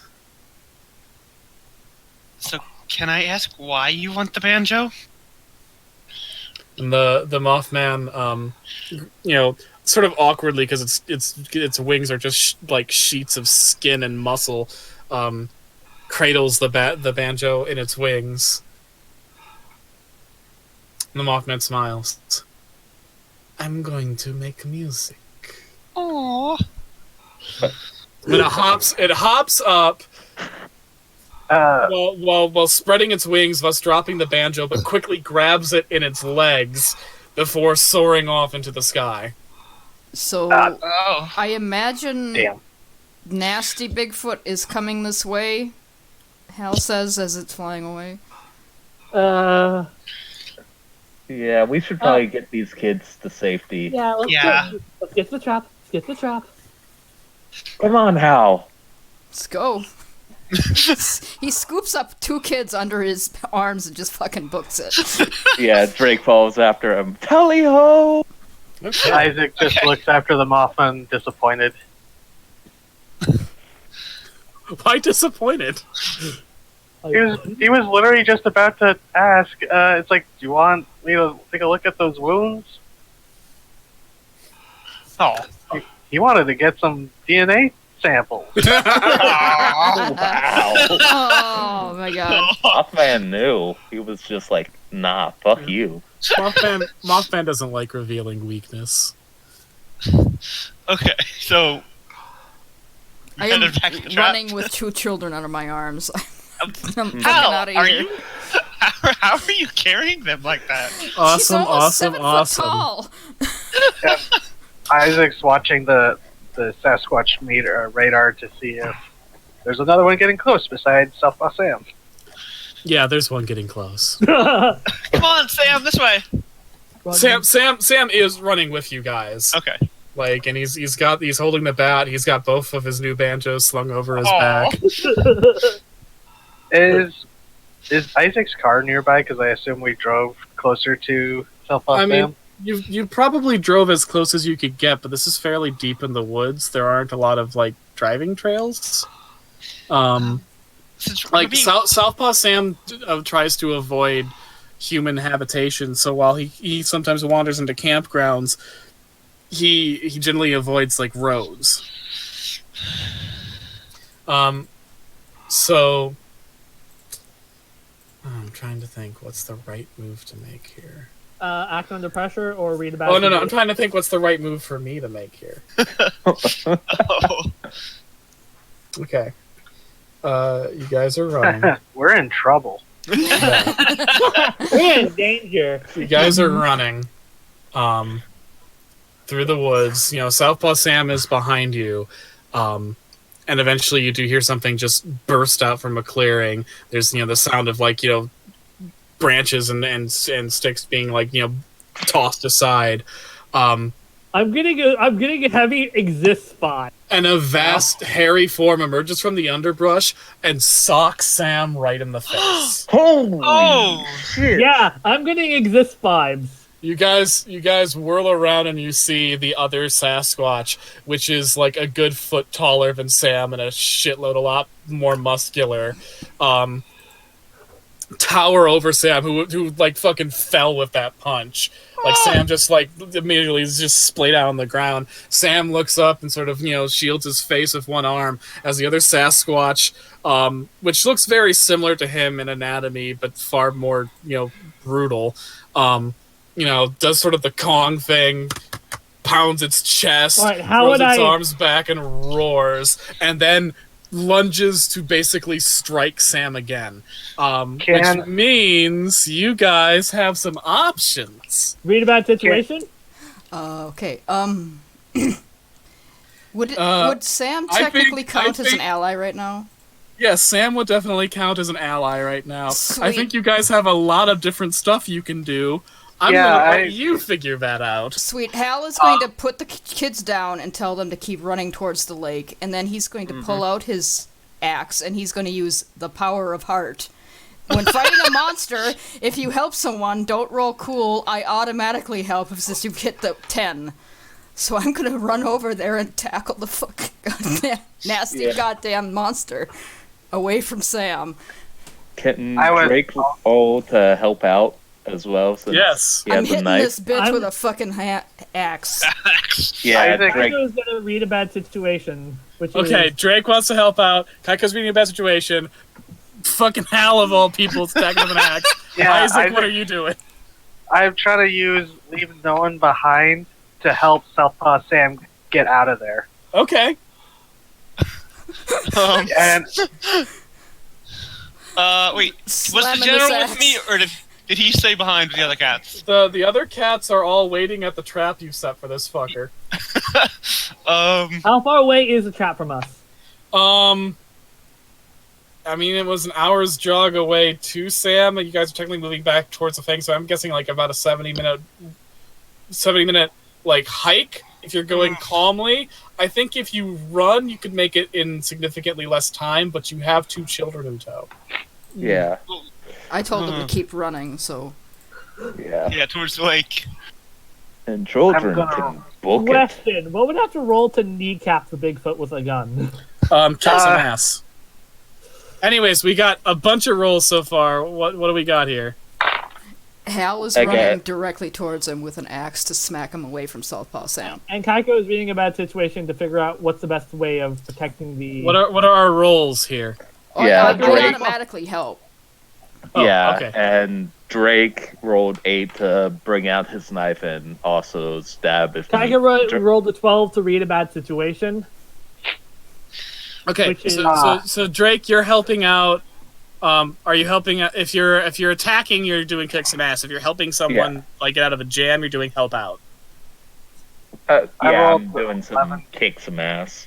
Okay. I rolled 11 for leave no one behind to run up to Southpaw Sam and kind of like while Hal and Drake are distracting and Mr. Nasty help Southpaw Sam like scrabble away.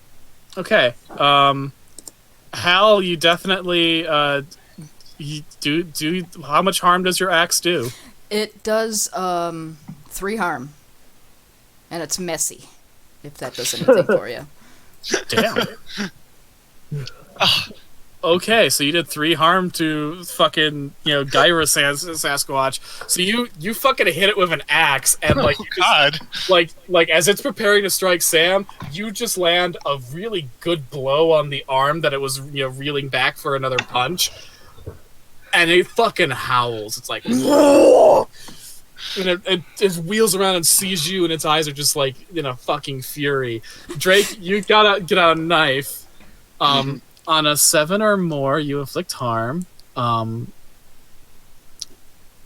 you're fighting, no matter how much base and 7 changes the game, it means you inflict harm rating of the weapon. And your enemies inflict their attacks harm rating on you. Ooh. This is okay. So Drake, you stab it with a knife. How much harm does your knife do? A mighty 1. Cool. I mean, it's at 4 harm, so that's not terrible. Yeah. Celia also pulls out her Bowie knife and just bull rushes Gyra. That's a 10 for a kick some ass roll. Knife does 2 harm. I'm using my read a bad situation to figure out the best way to protect the victims and best way out. Good. I gave my bat to the... Okay. Drake, Southpaw Sam smacks you in the face and deals 3 harm in the strike. Ah! Southpaw Sam does? Sorry, the Gyra Sasquatch. Okay, Celia, what did you roll for yours again? Kick some ass, 10. Okay, so you get to choose one of the following extra effects. You suffer less harm from the counterattack of the monster. You inflict terrible harm, which gives you a +1 harm. You force them where you want them to be, or you gain the advantage, which means that you take 1 forward, or can give 1 forward to another hunter, which means that they can use that for another roll later in the fight. Get them where you want them to be. Get them off of Southpaw Sam and into a good defensible position. Excellent. Indefensible position. Excellent. And how much damage do you do to Gyra? 2. Okay, 2. Damn, good. You guys... I don't have a weapon. In first one to combat. That's okay.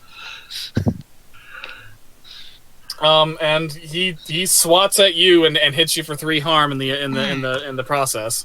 And I only take 2 because I have armor. Nice. Nice. Okay. You force him away. Isaac manages to get Southpaw Sam shielded, and away from Gyra. Southpaw Sam gets to his feet, and holds up his baseball bat. Hey. Gyra rolls and decides to lash out at Hal. So he's winding up a strike towards Hal. So You Can I slap use her. Panic button! Okay. Panic button, I gotta roll for a sharp. On a 10, I'm out of danger, no problem. And I rolled that, and okay, that is exactly a 10, even with my negative. nice. So you dodge out of there before he can hit you. Celia, it sounded like you had something? I was going to use an ability to protect, but it looks like I don't need to. Yeah, good. Hell literally just leveled up with that shit. Hey, asshole! Fine, just ignore me. No, We didn't Kay, hear just you, Kay. Yeah. I keep saying what I'm trying to do, but everyone else keeps jumping in. And Kay, your turn. all right, I said I read a bad situation on how to protect the victims, and how to get out. Okay, how to get out? I keep saying this. Yeah, sorry. It's a lot of stuff going on. This is our first time doing combat in this. Mm-hmm. If you recall, because we avoided it with our last monster. So it's a little chaotic the first time. Okay, so read a bad situation. You want to find a way out, and want the best way to protect the victims. So right now, the best thing you've got on your side for protecting the victims is that there are a lot of you, and its focus seems to be easy to distract. So one person could run away with the kids, so long as at least one person is left behind to distract the Sasquatch long enough for you to get the kids to safety. Best way to get out, plus side, you've got a pretty clear path, thanks to what Mothman helped you figure out on how to get back to civilization from here. It would take an hour, but if someone distracted the Sasquatch long enough, you would have more of enough time to make it there before he could catch you. So basically, our best option right now is to basically stand and fight. Or have most of you stand and fight and have someone get those kids the fuck home. Yeah. Mm-hmm. But we have the trap up above. Alternatively, Mm-hmm. you could try to, he is following you guys, he's trying to attack you guys. You could try and lead him back to the trap. So we need to cripple him. That might risk the kids. Right. Well, we did tell them to run ahead when we started this. One of those kids is unconscious. The entrepreneur is not awake right now. He's alive, but So someone else should run ahead with the kids, and then someone else should cripple this thing and try to make it so it moves slower and have it trail us to the trap. Is Keiko saying this out loud? Yes. Isaac reaches into his accountant's jacket and pulls out a gun and goes, "Everyone, get those kids to safety. I'm gonna try to distract them and lure it to the trap." Holy shit! And can I leave no one behind again to try and get everyone to escape by drawing it off? yeah. Because technically, on a bad enough roll, that I gain the hostile attraction. Yeah. Oh shit! Oh, Boy. You're buying time. You're making sure everyone else gets out. I think that makes sense. Yeah. So that's a plus sharp. Oh boy, here I go. Can I get help? Yeah, I can help out if you want. Double 5, so that's an 11. Oh. oh. So that's a +1. Okay. Yeah, and Isaac's gonna shoot it in the kneecap. I want you to also roll a kick some ass. Oh yeah. Kick some ass. I'm so glad it's now not a negative after last game. Because that is now a 10. God Shit. damn. I can choose an extra I effect. love this pair of dice because I was just like, oh, these are the prettiest pair of D6s I have. It's like, they've been rolling so well. You roll, you get an extra effect. You take +1 forward, give 1 forward to another hunter, or you inflict terrible harm, or you suffer less harm, or you force them where you want them. So I get 2, right? You get 1. 1? Out of 10 plus. Yeah, I'm gonna force them where I want them to chase me. Alright, you shoot him, you do the damage of your gun, which is 4. Which is a... No, it's just a 9mm, so it's a 2 harm it's the close normal one. cloud. Okay, yeah. Yeah, my big gun's still in the car because I didn't want to be lugging that around. It's whatever. Yeah, okay, you do 2 harm. Yeah. And you shoot him, you're far away enough where he can't lash out back at you, but you piss him off. And he starts running after you. I mean, since you shot him in the kneecap, does it slow him down at all? he's walking with a bit of a limp, but it's not like, you know, he doesn't like immediately do like the Peter Griffin thing. He keeps running after you. It's like a bear. It's gonna be kind of hard to All right, so stop him. who's the fastest one amongst us to run with the kids? Probably Hal could carry Hal. both of them. Yeah. All right, so Hal has both over his shoulders, running in one of the out. As other soon, direction. yeah, as soon as Isaac said that, he booked it back to the kids, picked them both back up, and started running again. Yeah, and Drake's following after him just So to make sure nothing else pops up. All right, so the rest of us are baiting the Sasquatch in the trap. Yes. Basically, yeah. Yes. Isaac's plan is to like run around with the Sasquatch chasing him to give some time to get the trap set, and then run. The trap's to already get- set. So everyone, well, I mean, so everyone can get prepared. So we can get ahead of the Sasquatch Okay. enough so it can't catch us. Yeah. If I wanted to use my camera's flash eyes, could I do that? I think that'd be a kick some ass roll, but yeah. All right.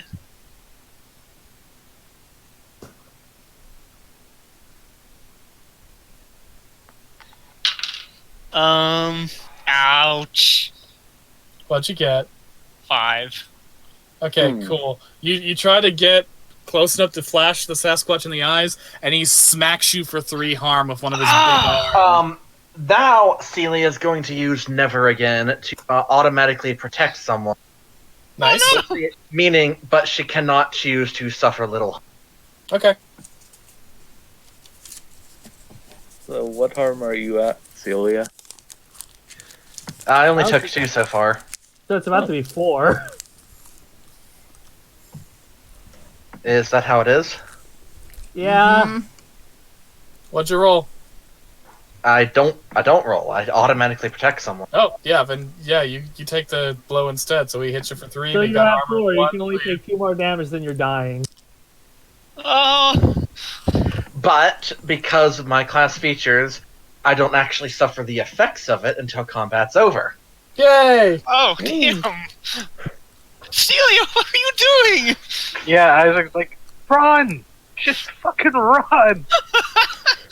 What would it be to like drop like a cow trap or something behind me to further impair its... I think, act under pressure. All right. So Kaiko's paranoia. of being, Who's like, going where right now? Drake How's booking it with the kids to civilization? with Drake. Drake's following him as well, just Kaiko, make sure. Zoe, Celia, and Isaac are baiting Sasquatch into the trap. All right.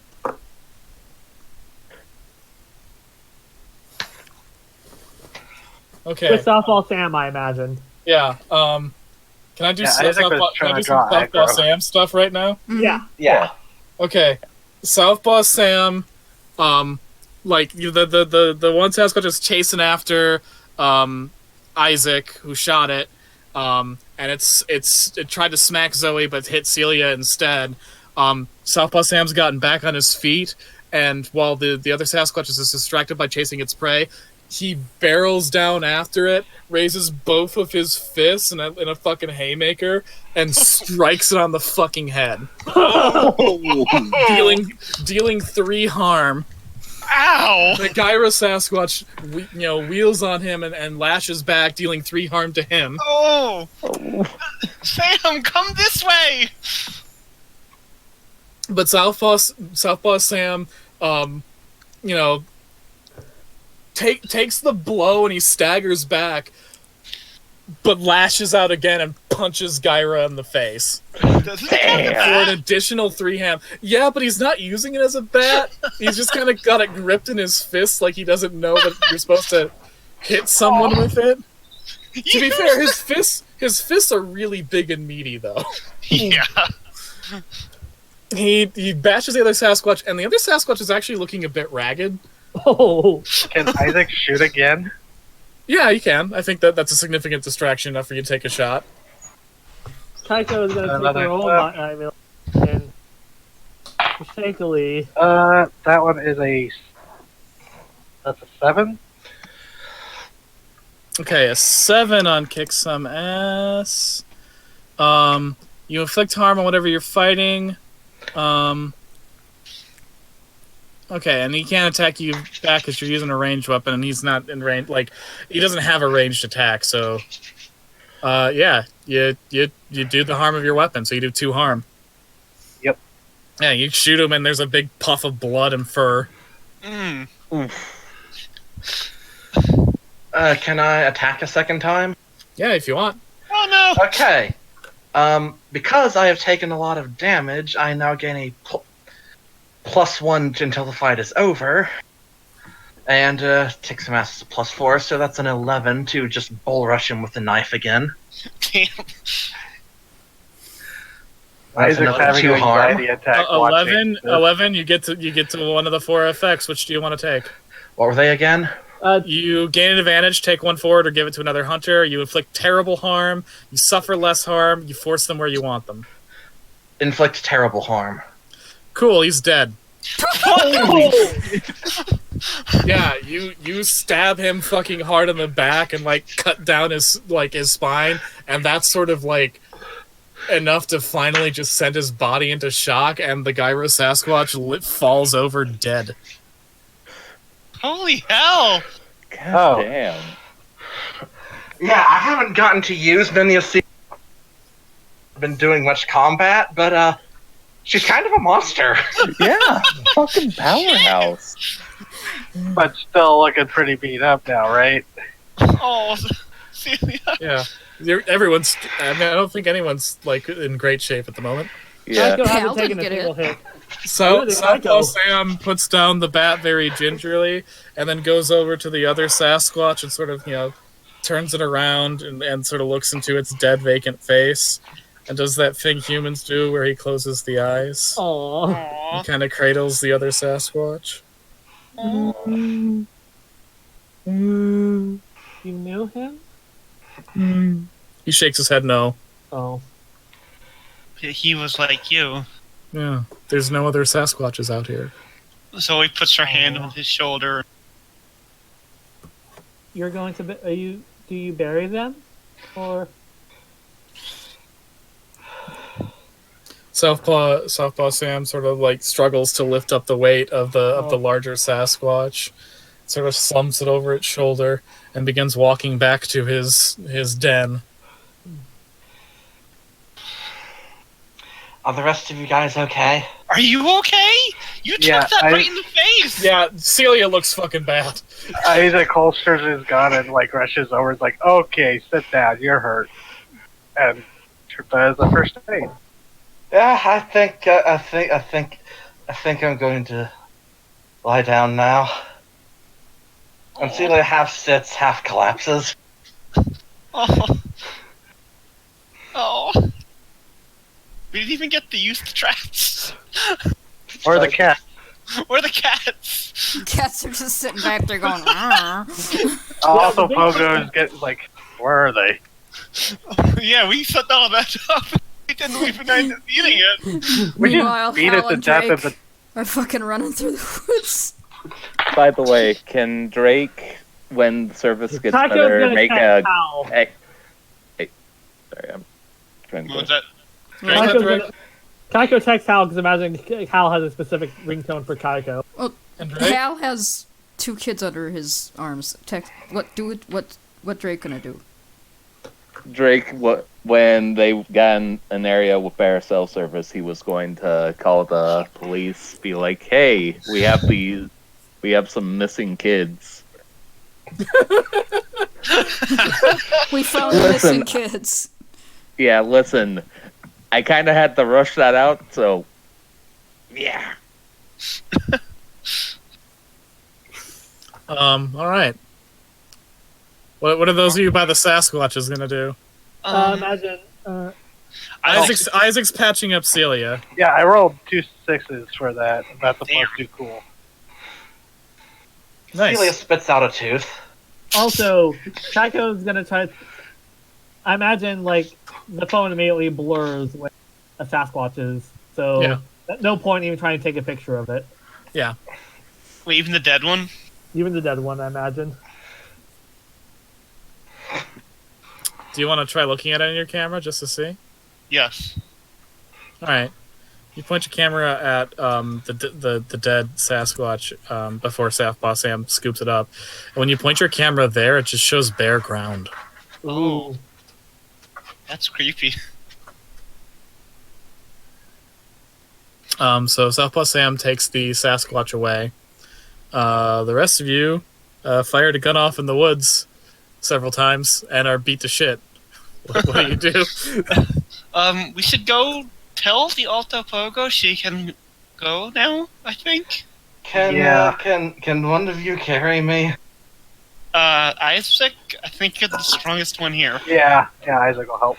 So what's the story going to be? Because I don't think anybody's going to buy that you got beat up by Bigfoot. I mean, there's blood on the ground. We could say it was a bear. Bears are around here, right?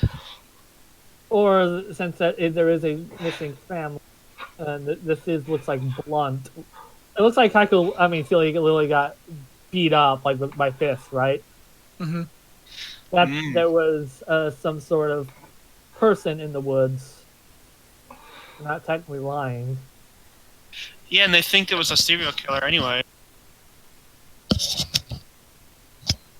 Or a spree killer, I mean. Or a spree killer. It's only a serial killer if it's like a concentrated pattern over a series of... a spree killer is just, I gotta go with a bunch of people in one So we person. could say that one of us got abducted, and then we tried to stop the abduction, and well... We tried to stop him from murdering the 2 children that Hal is literally carrying. Yeah. Fired off a few shots to scare it off. They went running into the woods. Don't know where they went. Well, the big thing is you got at least one child who's a conscious witness to what happened. Shady, that literally causes me anxiety just looking at it. Me too. You're a monster. What Shady, the fuck? stop it! Stop it! Stop! I had the power. What was I looking Indoors at too. He was washing his TV with a hose. And the computer monitor. Ah! He was Indoors on what watching looks like Mother. carpet. Oh my god, Oh. I was interrupted. It had to be said. Either way, let's head back to my place, disperse the cats, and... Yeah. I don't think the general's gonna be happy that I wasted his time like that. Alright, feline, stand down. I mean, they still get their treats and stuff anyway. Hey, Do you don't do you get back to the cats? Yeah. Okay, you guys go to the trap you laid at the cats in the Alto Pogo, and the cats see you guys come in looking fucking ramshackle as hell. Oh. And the general in particular looks concerned, because cats can look concerned. And so does the Alto Pogo when its head raises out of the water, and Alto Pogo's like, Things didn't go as planned. We took care of it. Don't worry. Stop "Are you talking. okay?"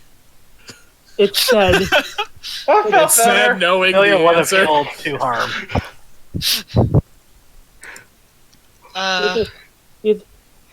Either way, we got the kids, and it's dead, and... Mothman has the banjo. Don't know why, but it has it. Okay. It wanted to make music. Well, Does that mean anything? glad I could help. And the Alto Pogo just kind of slinks back into the water. Tell the kids to come out. Probably glad that it didn't try to take us on. General? Things didn't quite go as planned. I probably should... Yeah, okay, you don't gotta rub it in my face. No, the cat actually goes up to Celia and kind of like sniffs her hand and licks it a little bit. Aww. Cat, former cat warrior gang. Cuddle! Yeah, all the cats are kind of concerned. Aww. I know how cats do. Hold on Purring a second. supposedly has healing abilities, right? Hold on a second, you guys. And Celia reaches into her sweatshirt, pulls out a chest guard, which promptly falls apart in her hand. Damn. Oh. And later, the Mandalorian armor would be like, "What did this damage?" She'll be like, "Sasquatch," and she'll be like, "That shall be your sigil."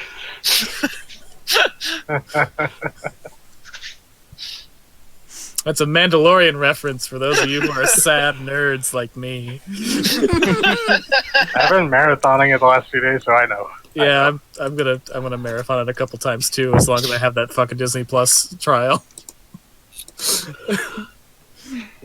Yeah. All right. So the cats follow you guys home.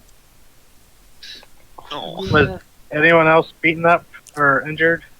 Drake is, but he's not there right now.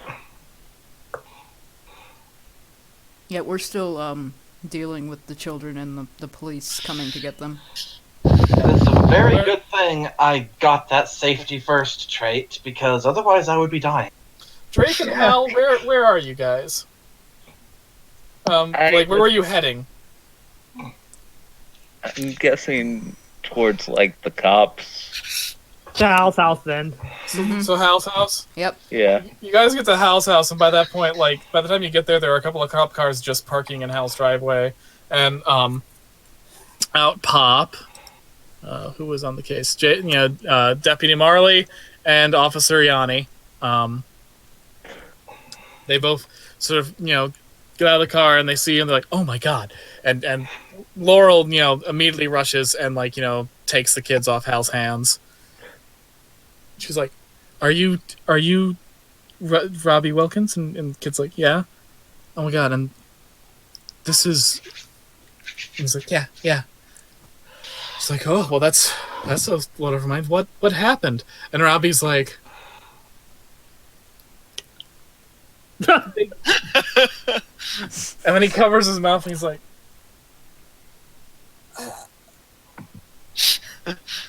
Big Harry,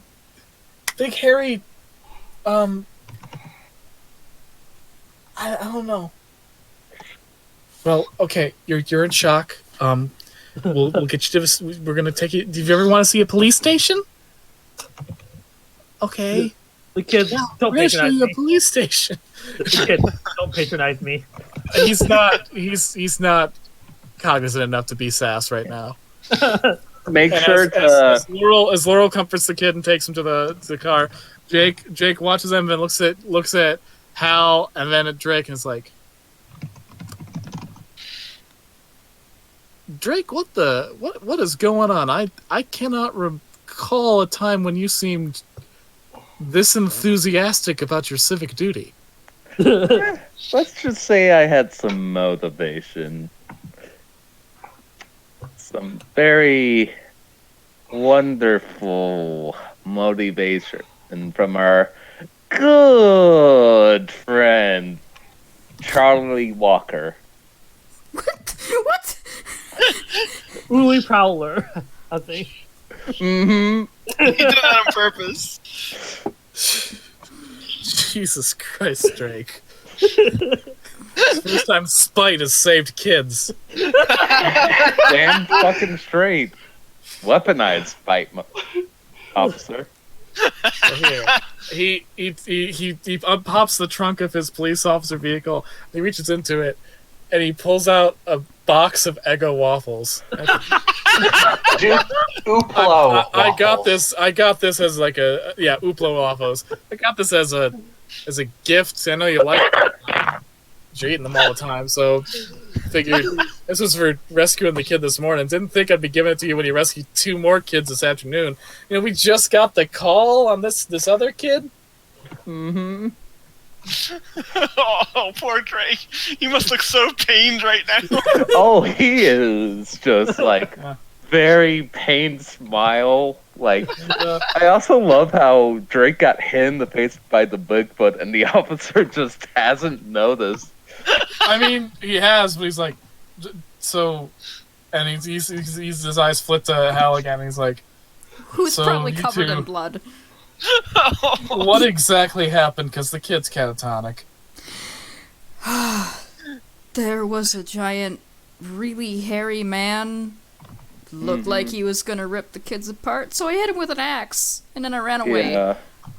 Yeah, and And he sees the bloodstained axe, and he's like, a man? Mhm. Didn't get a good look at him, but he was really big. You sure it wasn't a bear? Oh, If it it was was. a really big bear. Yeah, it seemed like he was on some sort of drugs as well. Steroids. Jesus. And you hit him with... Well, I mean, the plus side, did you hit him with an axe? Yeah, and he didn't go down, so I ran with Okay. the children. Yeah. Probably a bath salt situation. Plus side's going to make him pretty easy to track. It's not like he'll get away, so... Yeah. All right, so was he wearing any identifying clothing? Or? Naked. Yeah. Oh. Jesus Christ. Yeah, I think he was covered in like a dark greenish shawl. Sort of looked like he tore up a carpet and just sort of covered himself with it. It was really weird. Oh my god. Okay. Yeah. And neither Drake nor Hal know that we actually yet. Yeah, they don't know we killed it. Deputy Marley writes down notes of the description you're giving and just shaking his head. It's like, what the fuck is this world coming to? The best thing is neither of us are lying. Mm-hmm. All right. Well, we'll do a manhunt. You best get cleaned up. That should take you to Visation, but I'd You really save some like to kids. burn what I'm wearing right now. yeah, Yeah. fine. Yeah. And the little girl talked about a fuzzy man at the station, so it matches the description. So, you guys take care, all right? You too, officer. And Deputy Marley gets in the car, and they drive off. When they leave, does Drake fall to his knees with the egos in his hand to the heavens? I don't know, does he? No, he basically just sort of crushes it. Like, Yeets it into the woods. by the way, I imagine Duplo waffles are basically like sort of opposite waffles, where basically what's raised on regular waffles down, what's down on regular waffles is raised. Oh my god. Okay, so you hurl these Ooplo waffles into the air, and the shadowy form of the Mothman emerges from the trees, swallows them in its jaws, and flies off. Oh my You're god. welcome. Finally, someone that likes them. Yeah. Oh my god. I like them. All right. So you two, what are you doing now that the kids are safe? Going to meet back with the others. Okay, Yeah. so you go to head back towards the others, and eventually, like after an hour or so, your two paths cross and you converge in the woods. Hey guys. Hey Hey, guys. Are we? kids, Did safe. the trap work? No, we didn't get to use the trap. It died I know. It died before we got here. There's like a trail Okay. of 12 cats following them, sort of flanking Really a through stab on at both death. sides. Oh, Kids are safe with police. good. Good. Celia took a nasty hit. A couple. 2 nasty hits. Yeah. She's Celia got. has 2 black eyes. Mhm. Oh. And she's missing an incisor. Oh. Well, who wants to go back to my house and I can make some fucking steak or something? Yeah. First of all, Kaiko is going to just... she's typing everything to Or. Suddenly there's a rustle from the underbrush. Oh, you And bitches. eventually, emerging out of it, Southpaw Sam, both banjos strapped to his back, Aw. Okay. baseball Sam! bat in hand. Cats, He be looks, calm. he looks, and he gives the baseball back to Zoe. Oh. No. And Southpaw Sam's pretty beat up. Like he's not in great shape either. You doing okay, Sam? Um, You want me You to wanna come try back to to fix my me up house? there, big guy?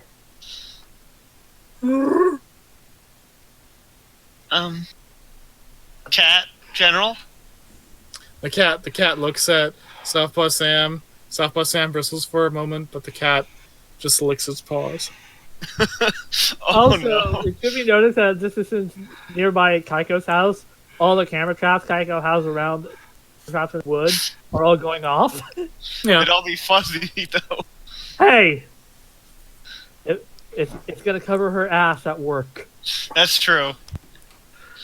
There'll still be a lot of Sasquatch pictures. So Kaiko's kind of like Peter Parker taking photos of Spider-Man.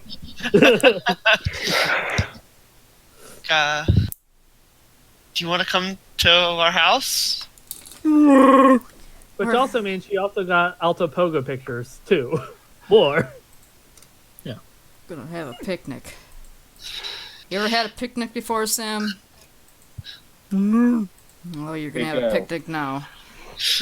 You're gonna learn a thing or thing to do today, buddy. Come on, we have some moons to. We're gonna turn Southpaw Sam into Yogi Bear. He's gonna go after all the picnic baskets.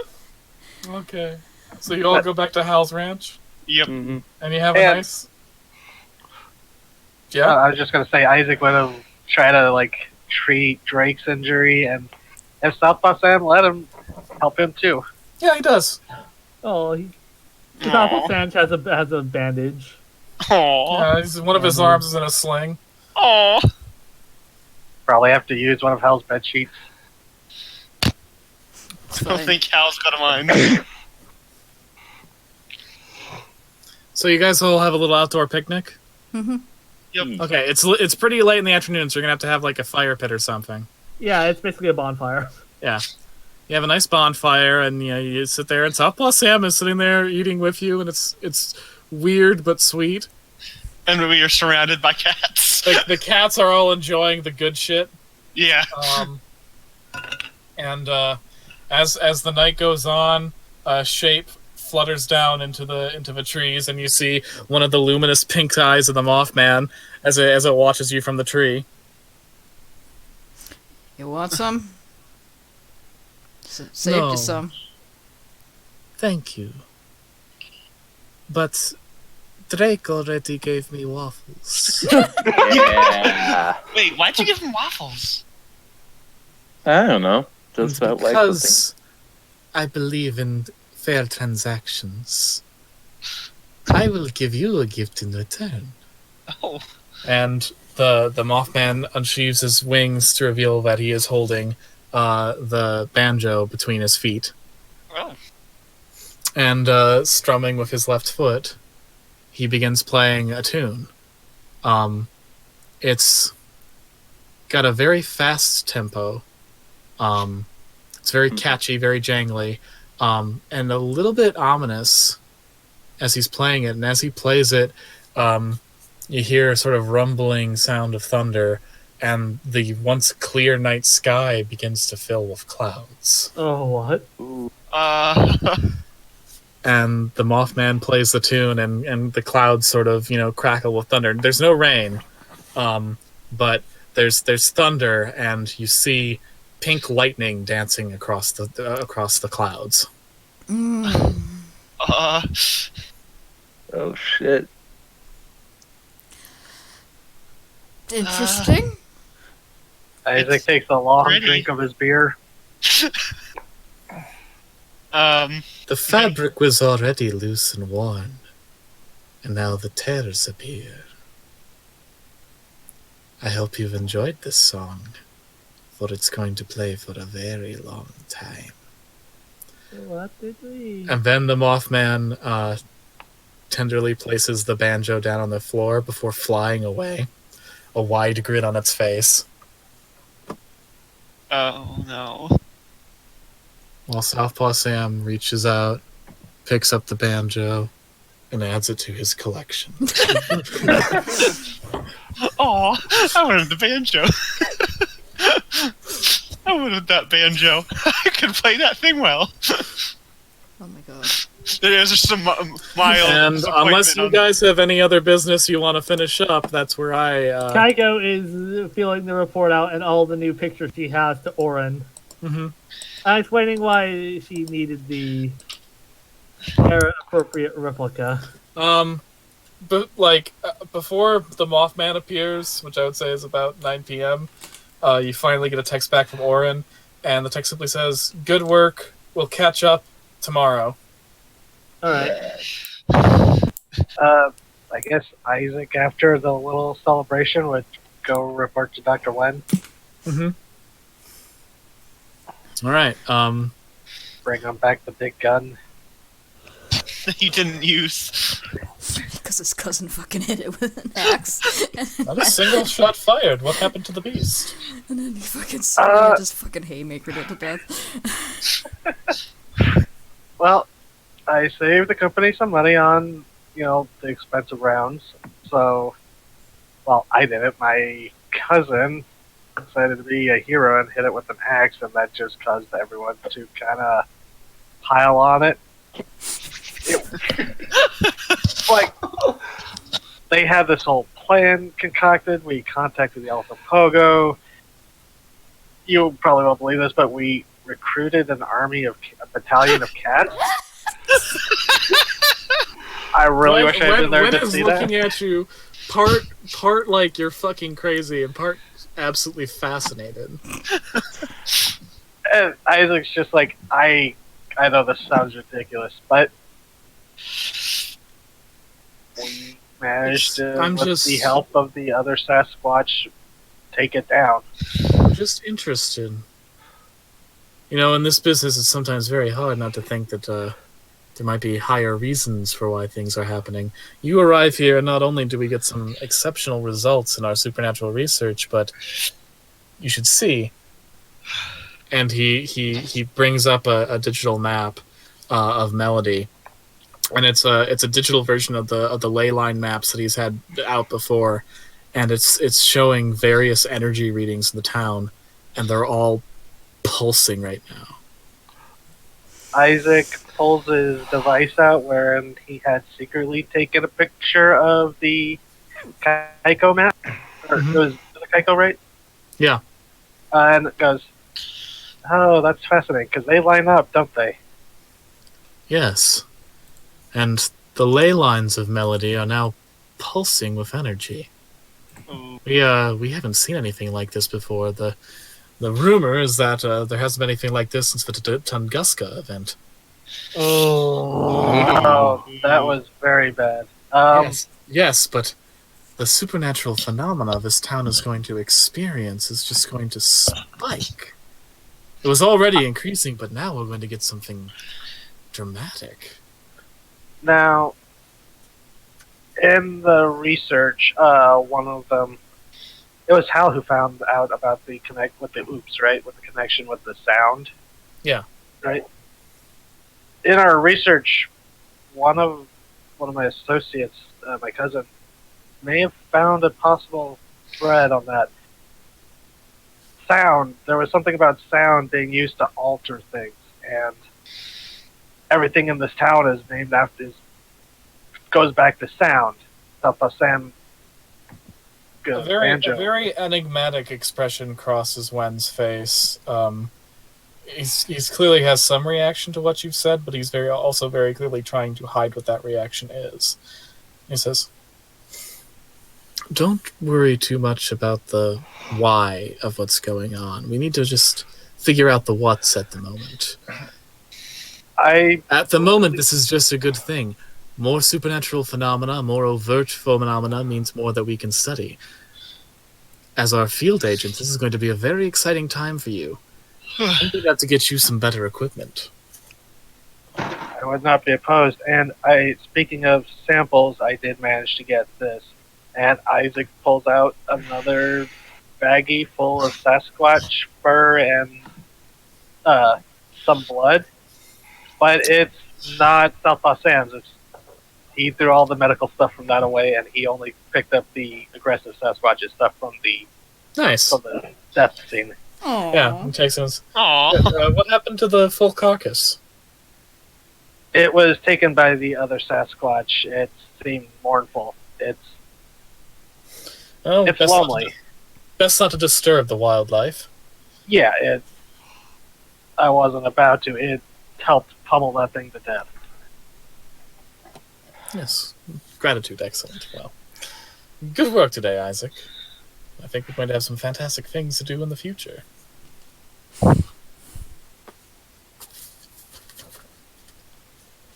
Any other last minute business before we wrap up? I kind of want to just see how How what? Celia's family reacts when she. Who all is in Celia's family that's around at the moment? Little sister Lisa and Aunt Rico. Okay. Let's say your little sister's home. I don't know where Aunt Rico is today, but that's because I haven't crafted a character for that name yet. Your little sister comes home and like sees you dropped off, just beaten to shit. Did you pick a fight with that popular kid again? One might argue he picked a fight with me. Did you kick him with your robot legs? Yep. Please don't tell Aunt Rico. I won't. She's out getting scratchers. Good, we need those. Oh, Unrelated question. Do we have any grape juice? I have lost a little blood. Your sister blinks for a second and is like, you got the purple stuff. Close enough. Did I get a letter about my Medicaid yet? No, but this arrived. A special postman gave it. It's a letter from. Give me 1 second. Kiddo, don't take letters from special postmen. It's a letter from General Mills. no. Oh Really no! opens it? It's an official apology for the Gushers situation and notification that they are going to try to make it right by sending you a year's supply of Gushers. Suddenly Drake's Yeah, pockets burst open because of so many goddamn gushers. Celia looks up with tears in her eyes and then doubles over and faints. Oh shit! Oh, Well, and is that all of our unfinished business? yes. All right. Zoe's going to ask Hal before it all ends. I want you to teach me how to do that. Do what? Chop something with an axe. Well, it's easy. You just grab the axe and then you swing it. I was nothing but a liability back there. I'd be able to do something next time. Just grab the thing and swing it. When you're Yeah, fighting with a monster, you can swing it. yeah. Have like a bat or something. I gave it to Sam. I thought he would use it. Well, have a second bat. I'll bring my cat next time. Back up, bat. Bat and a cat. No, but really, just grab it and swing it. At least the bat won't get blood in your mouth. You can grab a bat and swing it. So I'm pretty sure that Hal got sprayed directly in the face with Sasquatch blood. I think you need to take a shower. Yeah.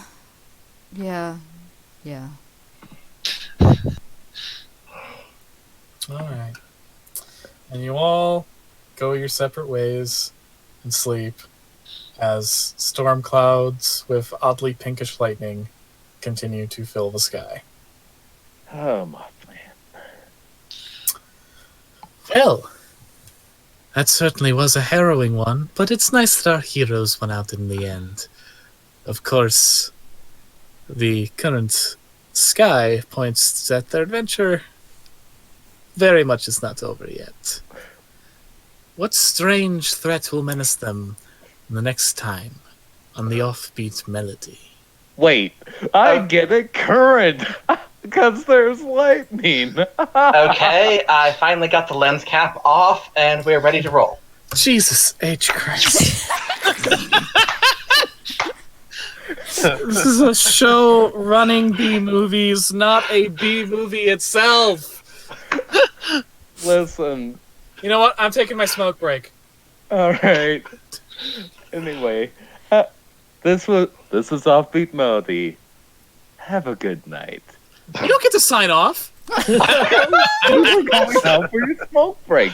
Like No, what? you don't get to. You guys get to stop. Because you waste my time, I get to waste some of yours. You get to stop. I'm taking a smoke break. Listen, I'm not just gonna leave them hanging because that's fucking blue balling. No. It's not live. It is. Like, We don't edit this shit Set either. up to go live. You know we don't too edit bad. this either. That tastes money. yeah. never- No. I edit it. I upload the goddamn DV tapes. You think that what goes on the air is what we shoot? That explains the random cuts. Jesus, the amount of time I invest in this program. Anyway, have a nice night, guys. I'm Have a gonna good one. cut off your balls. And that's a good place to cut it. Yep. Yep.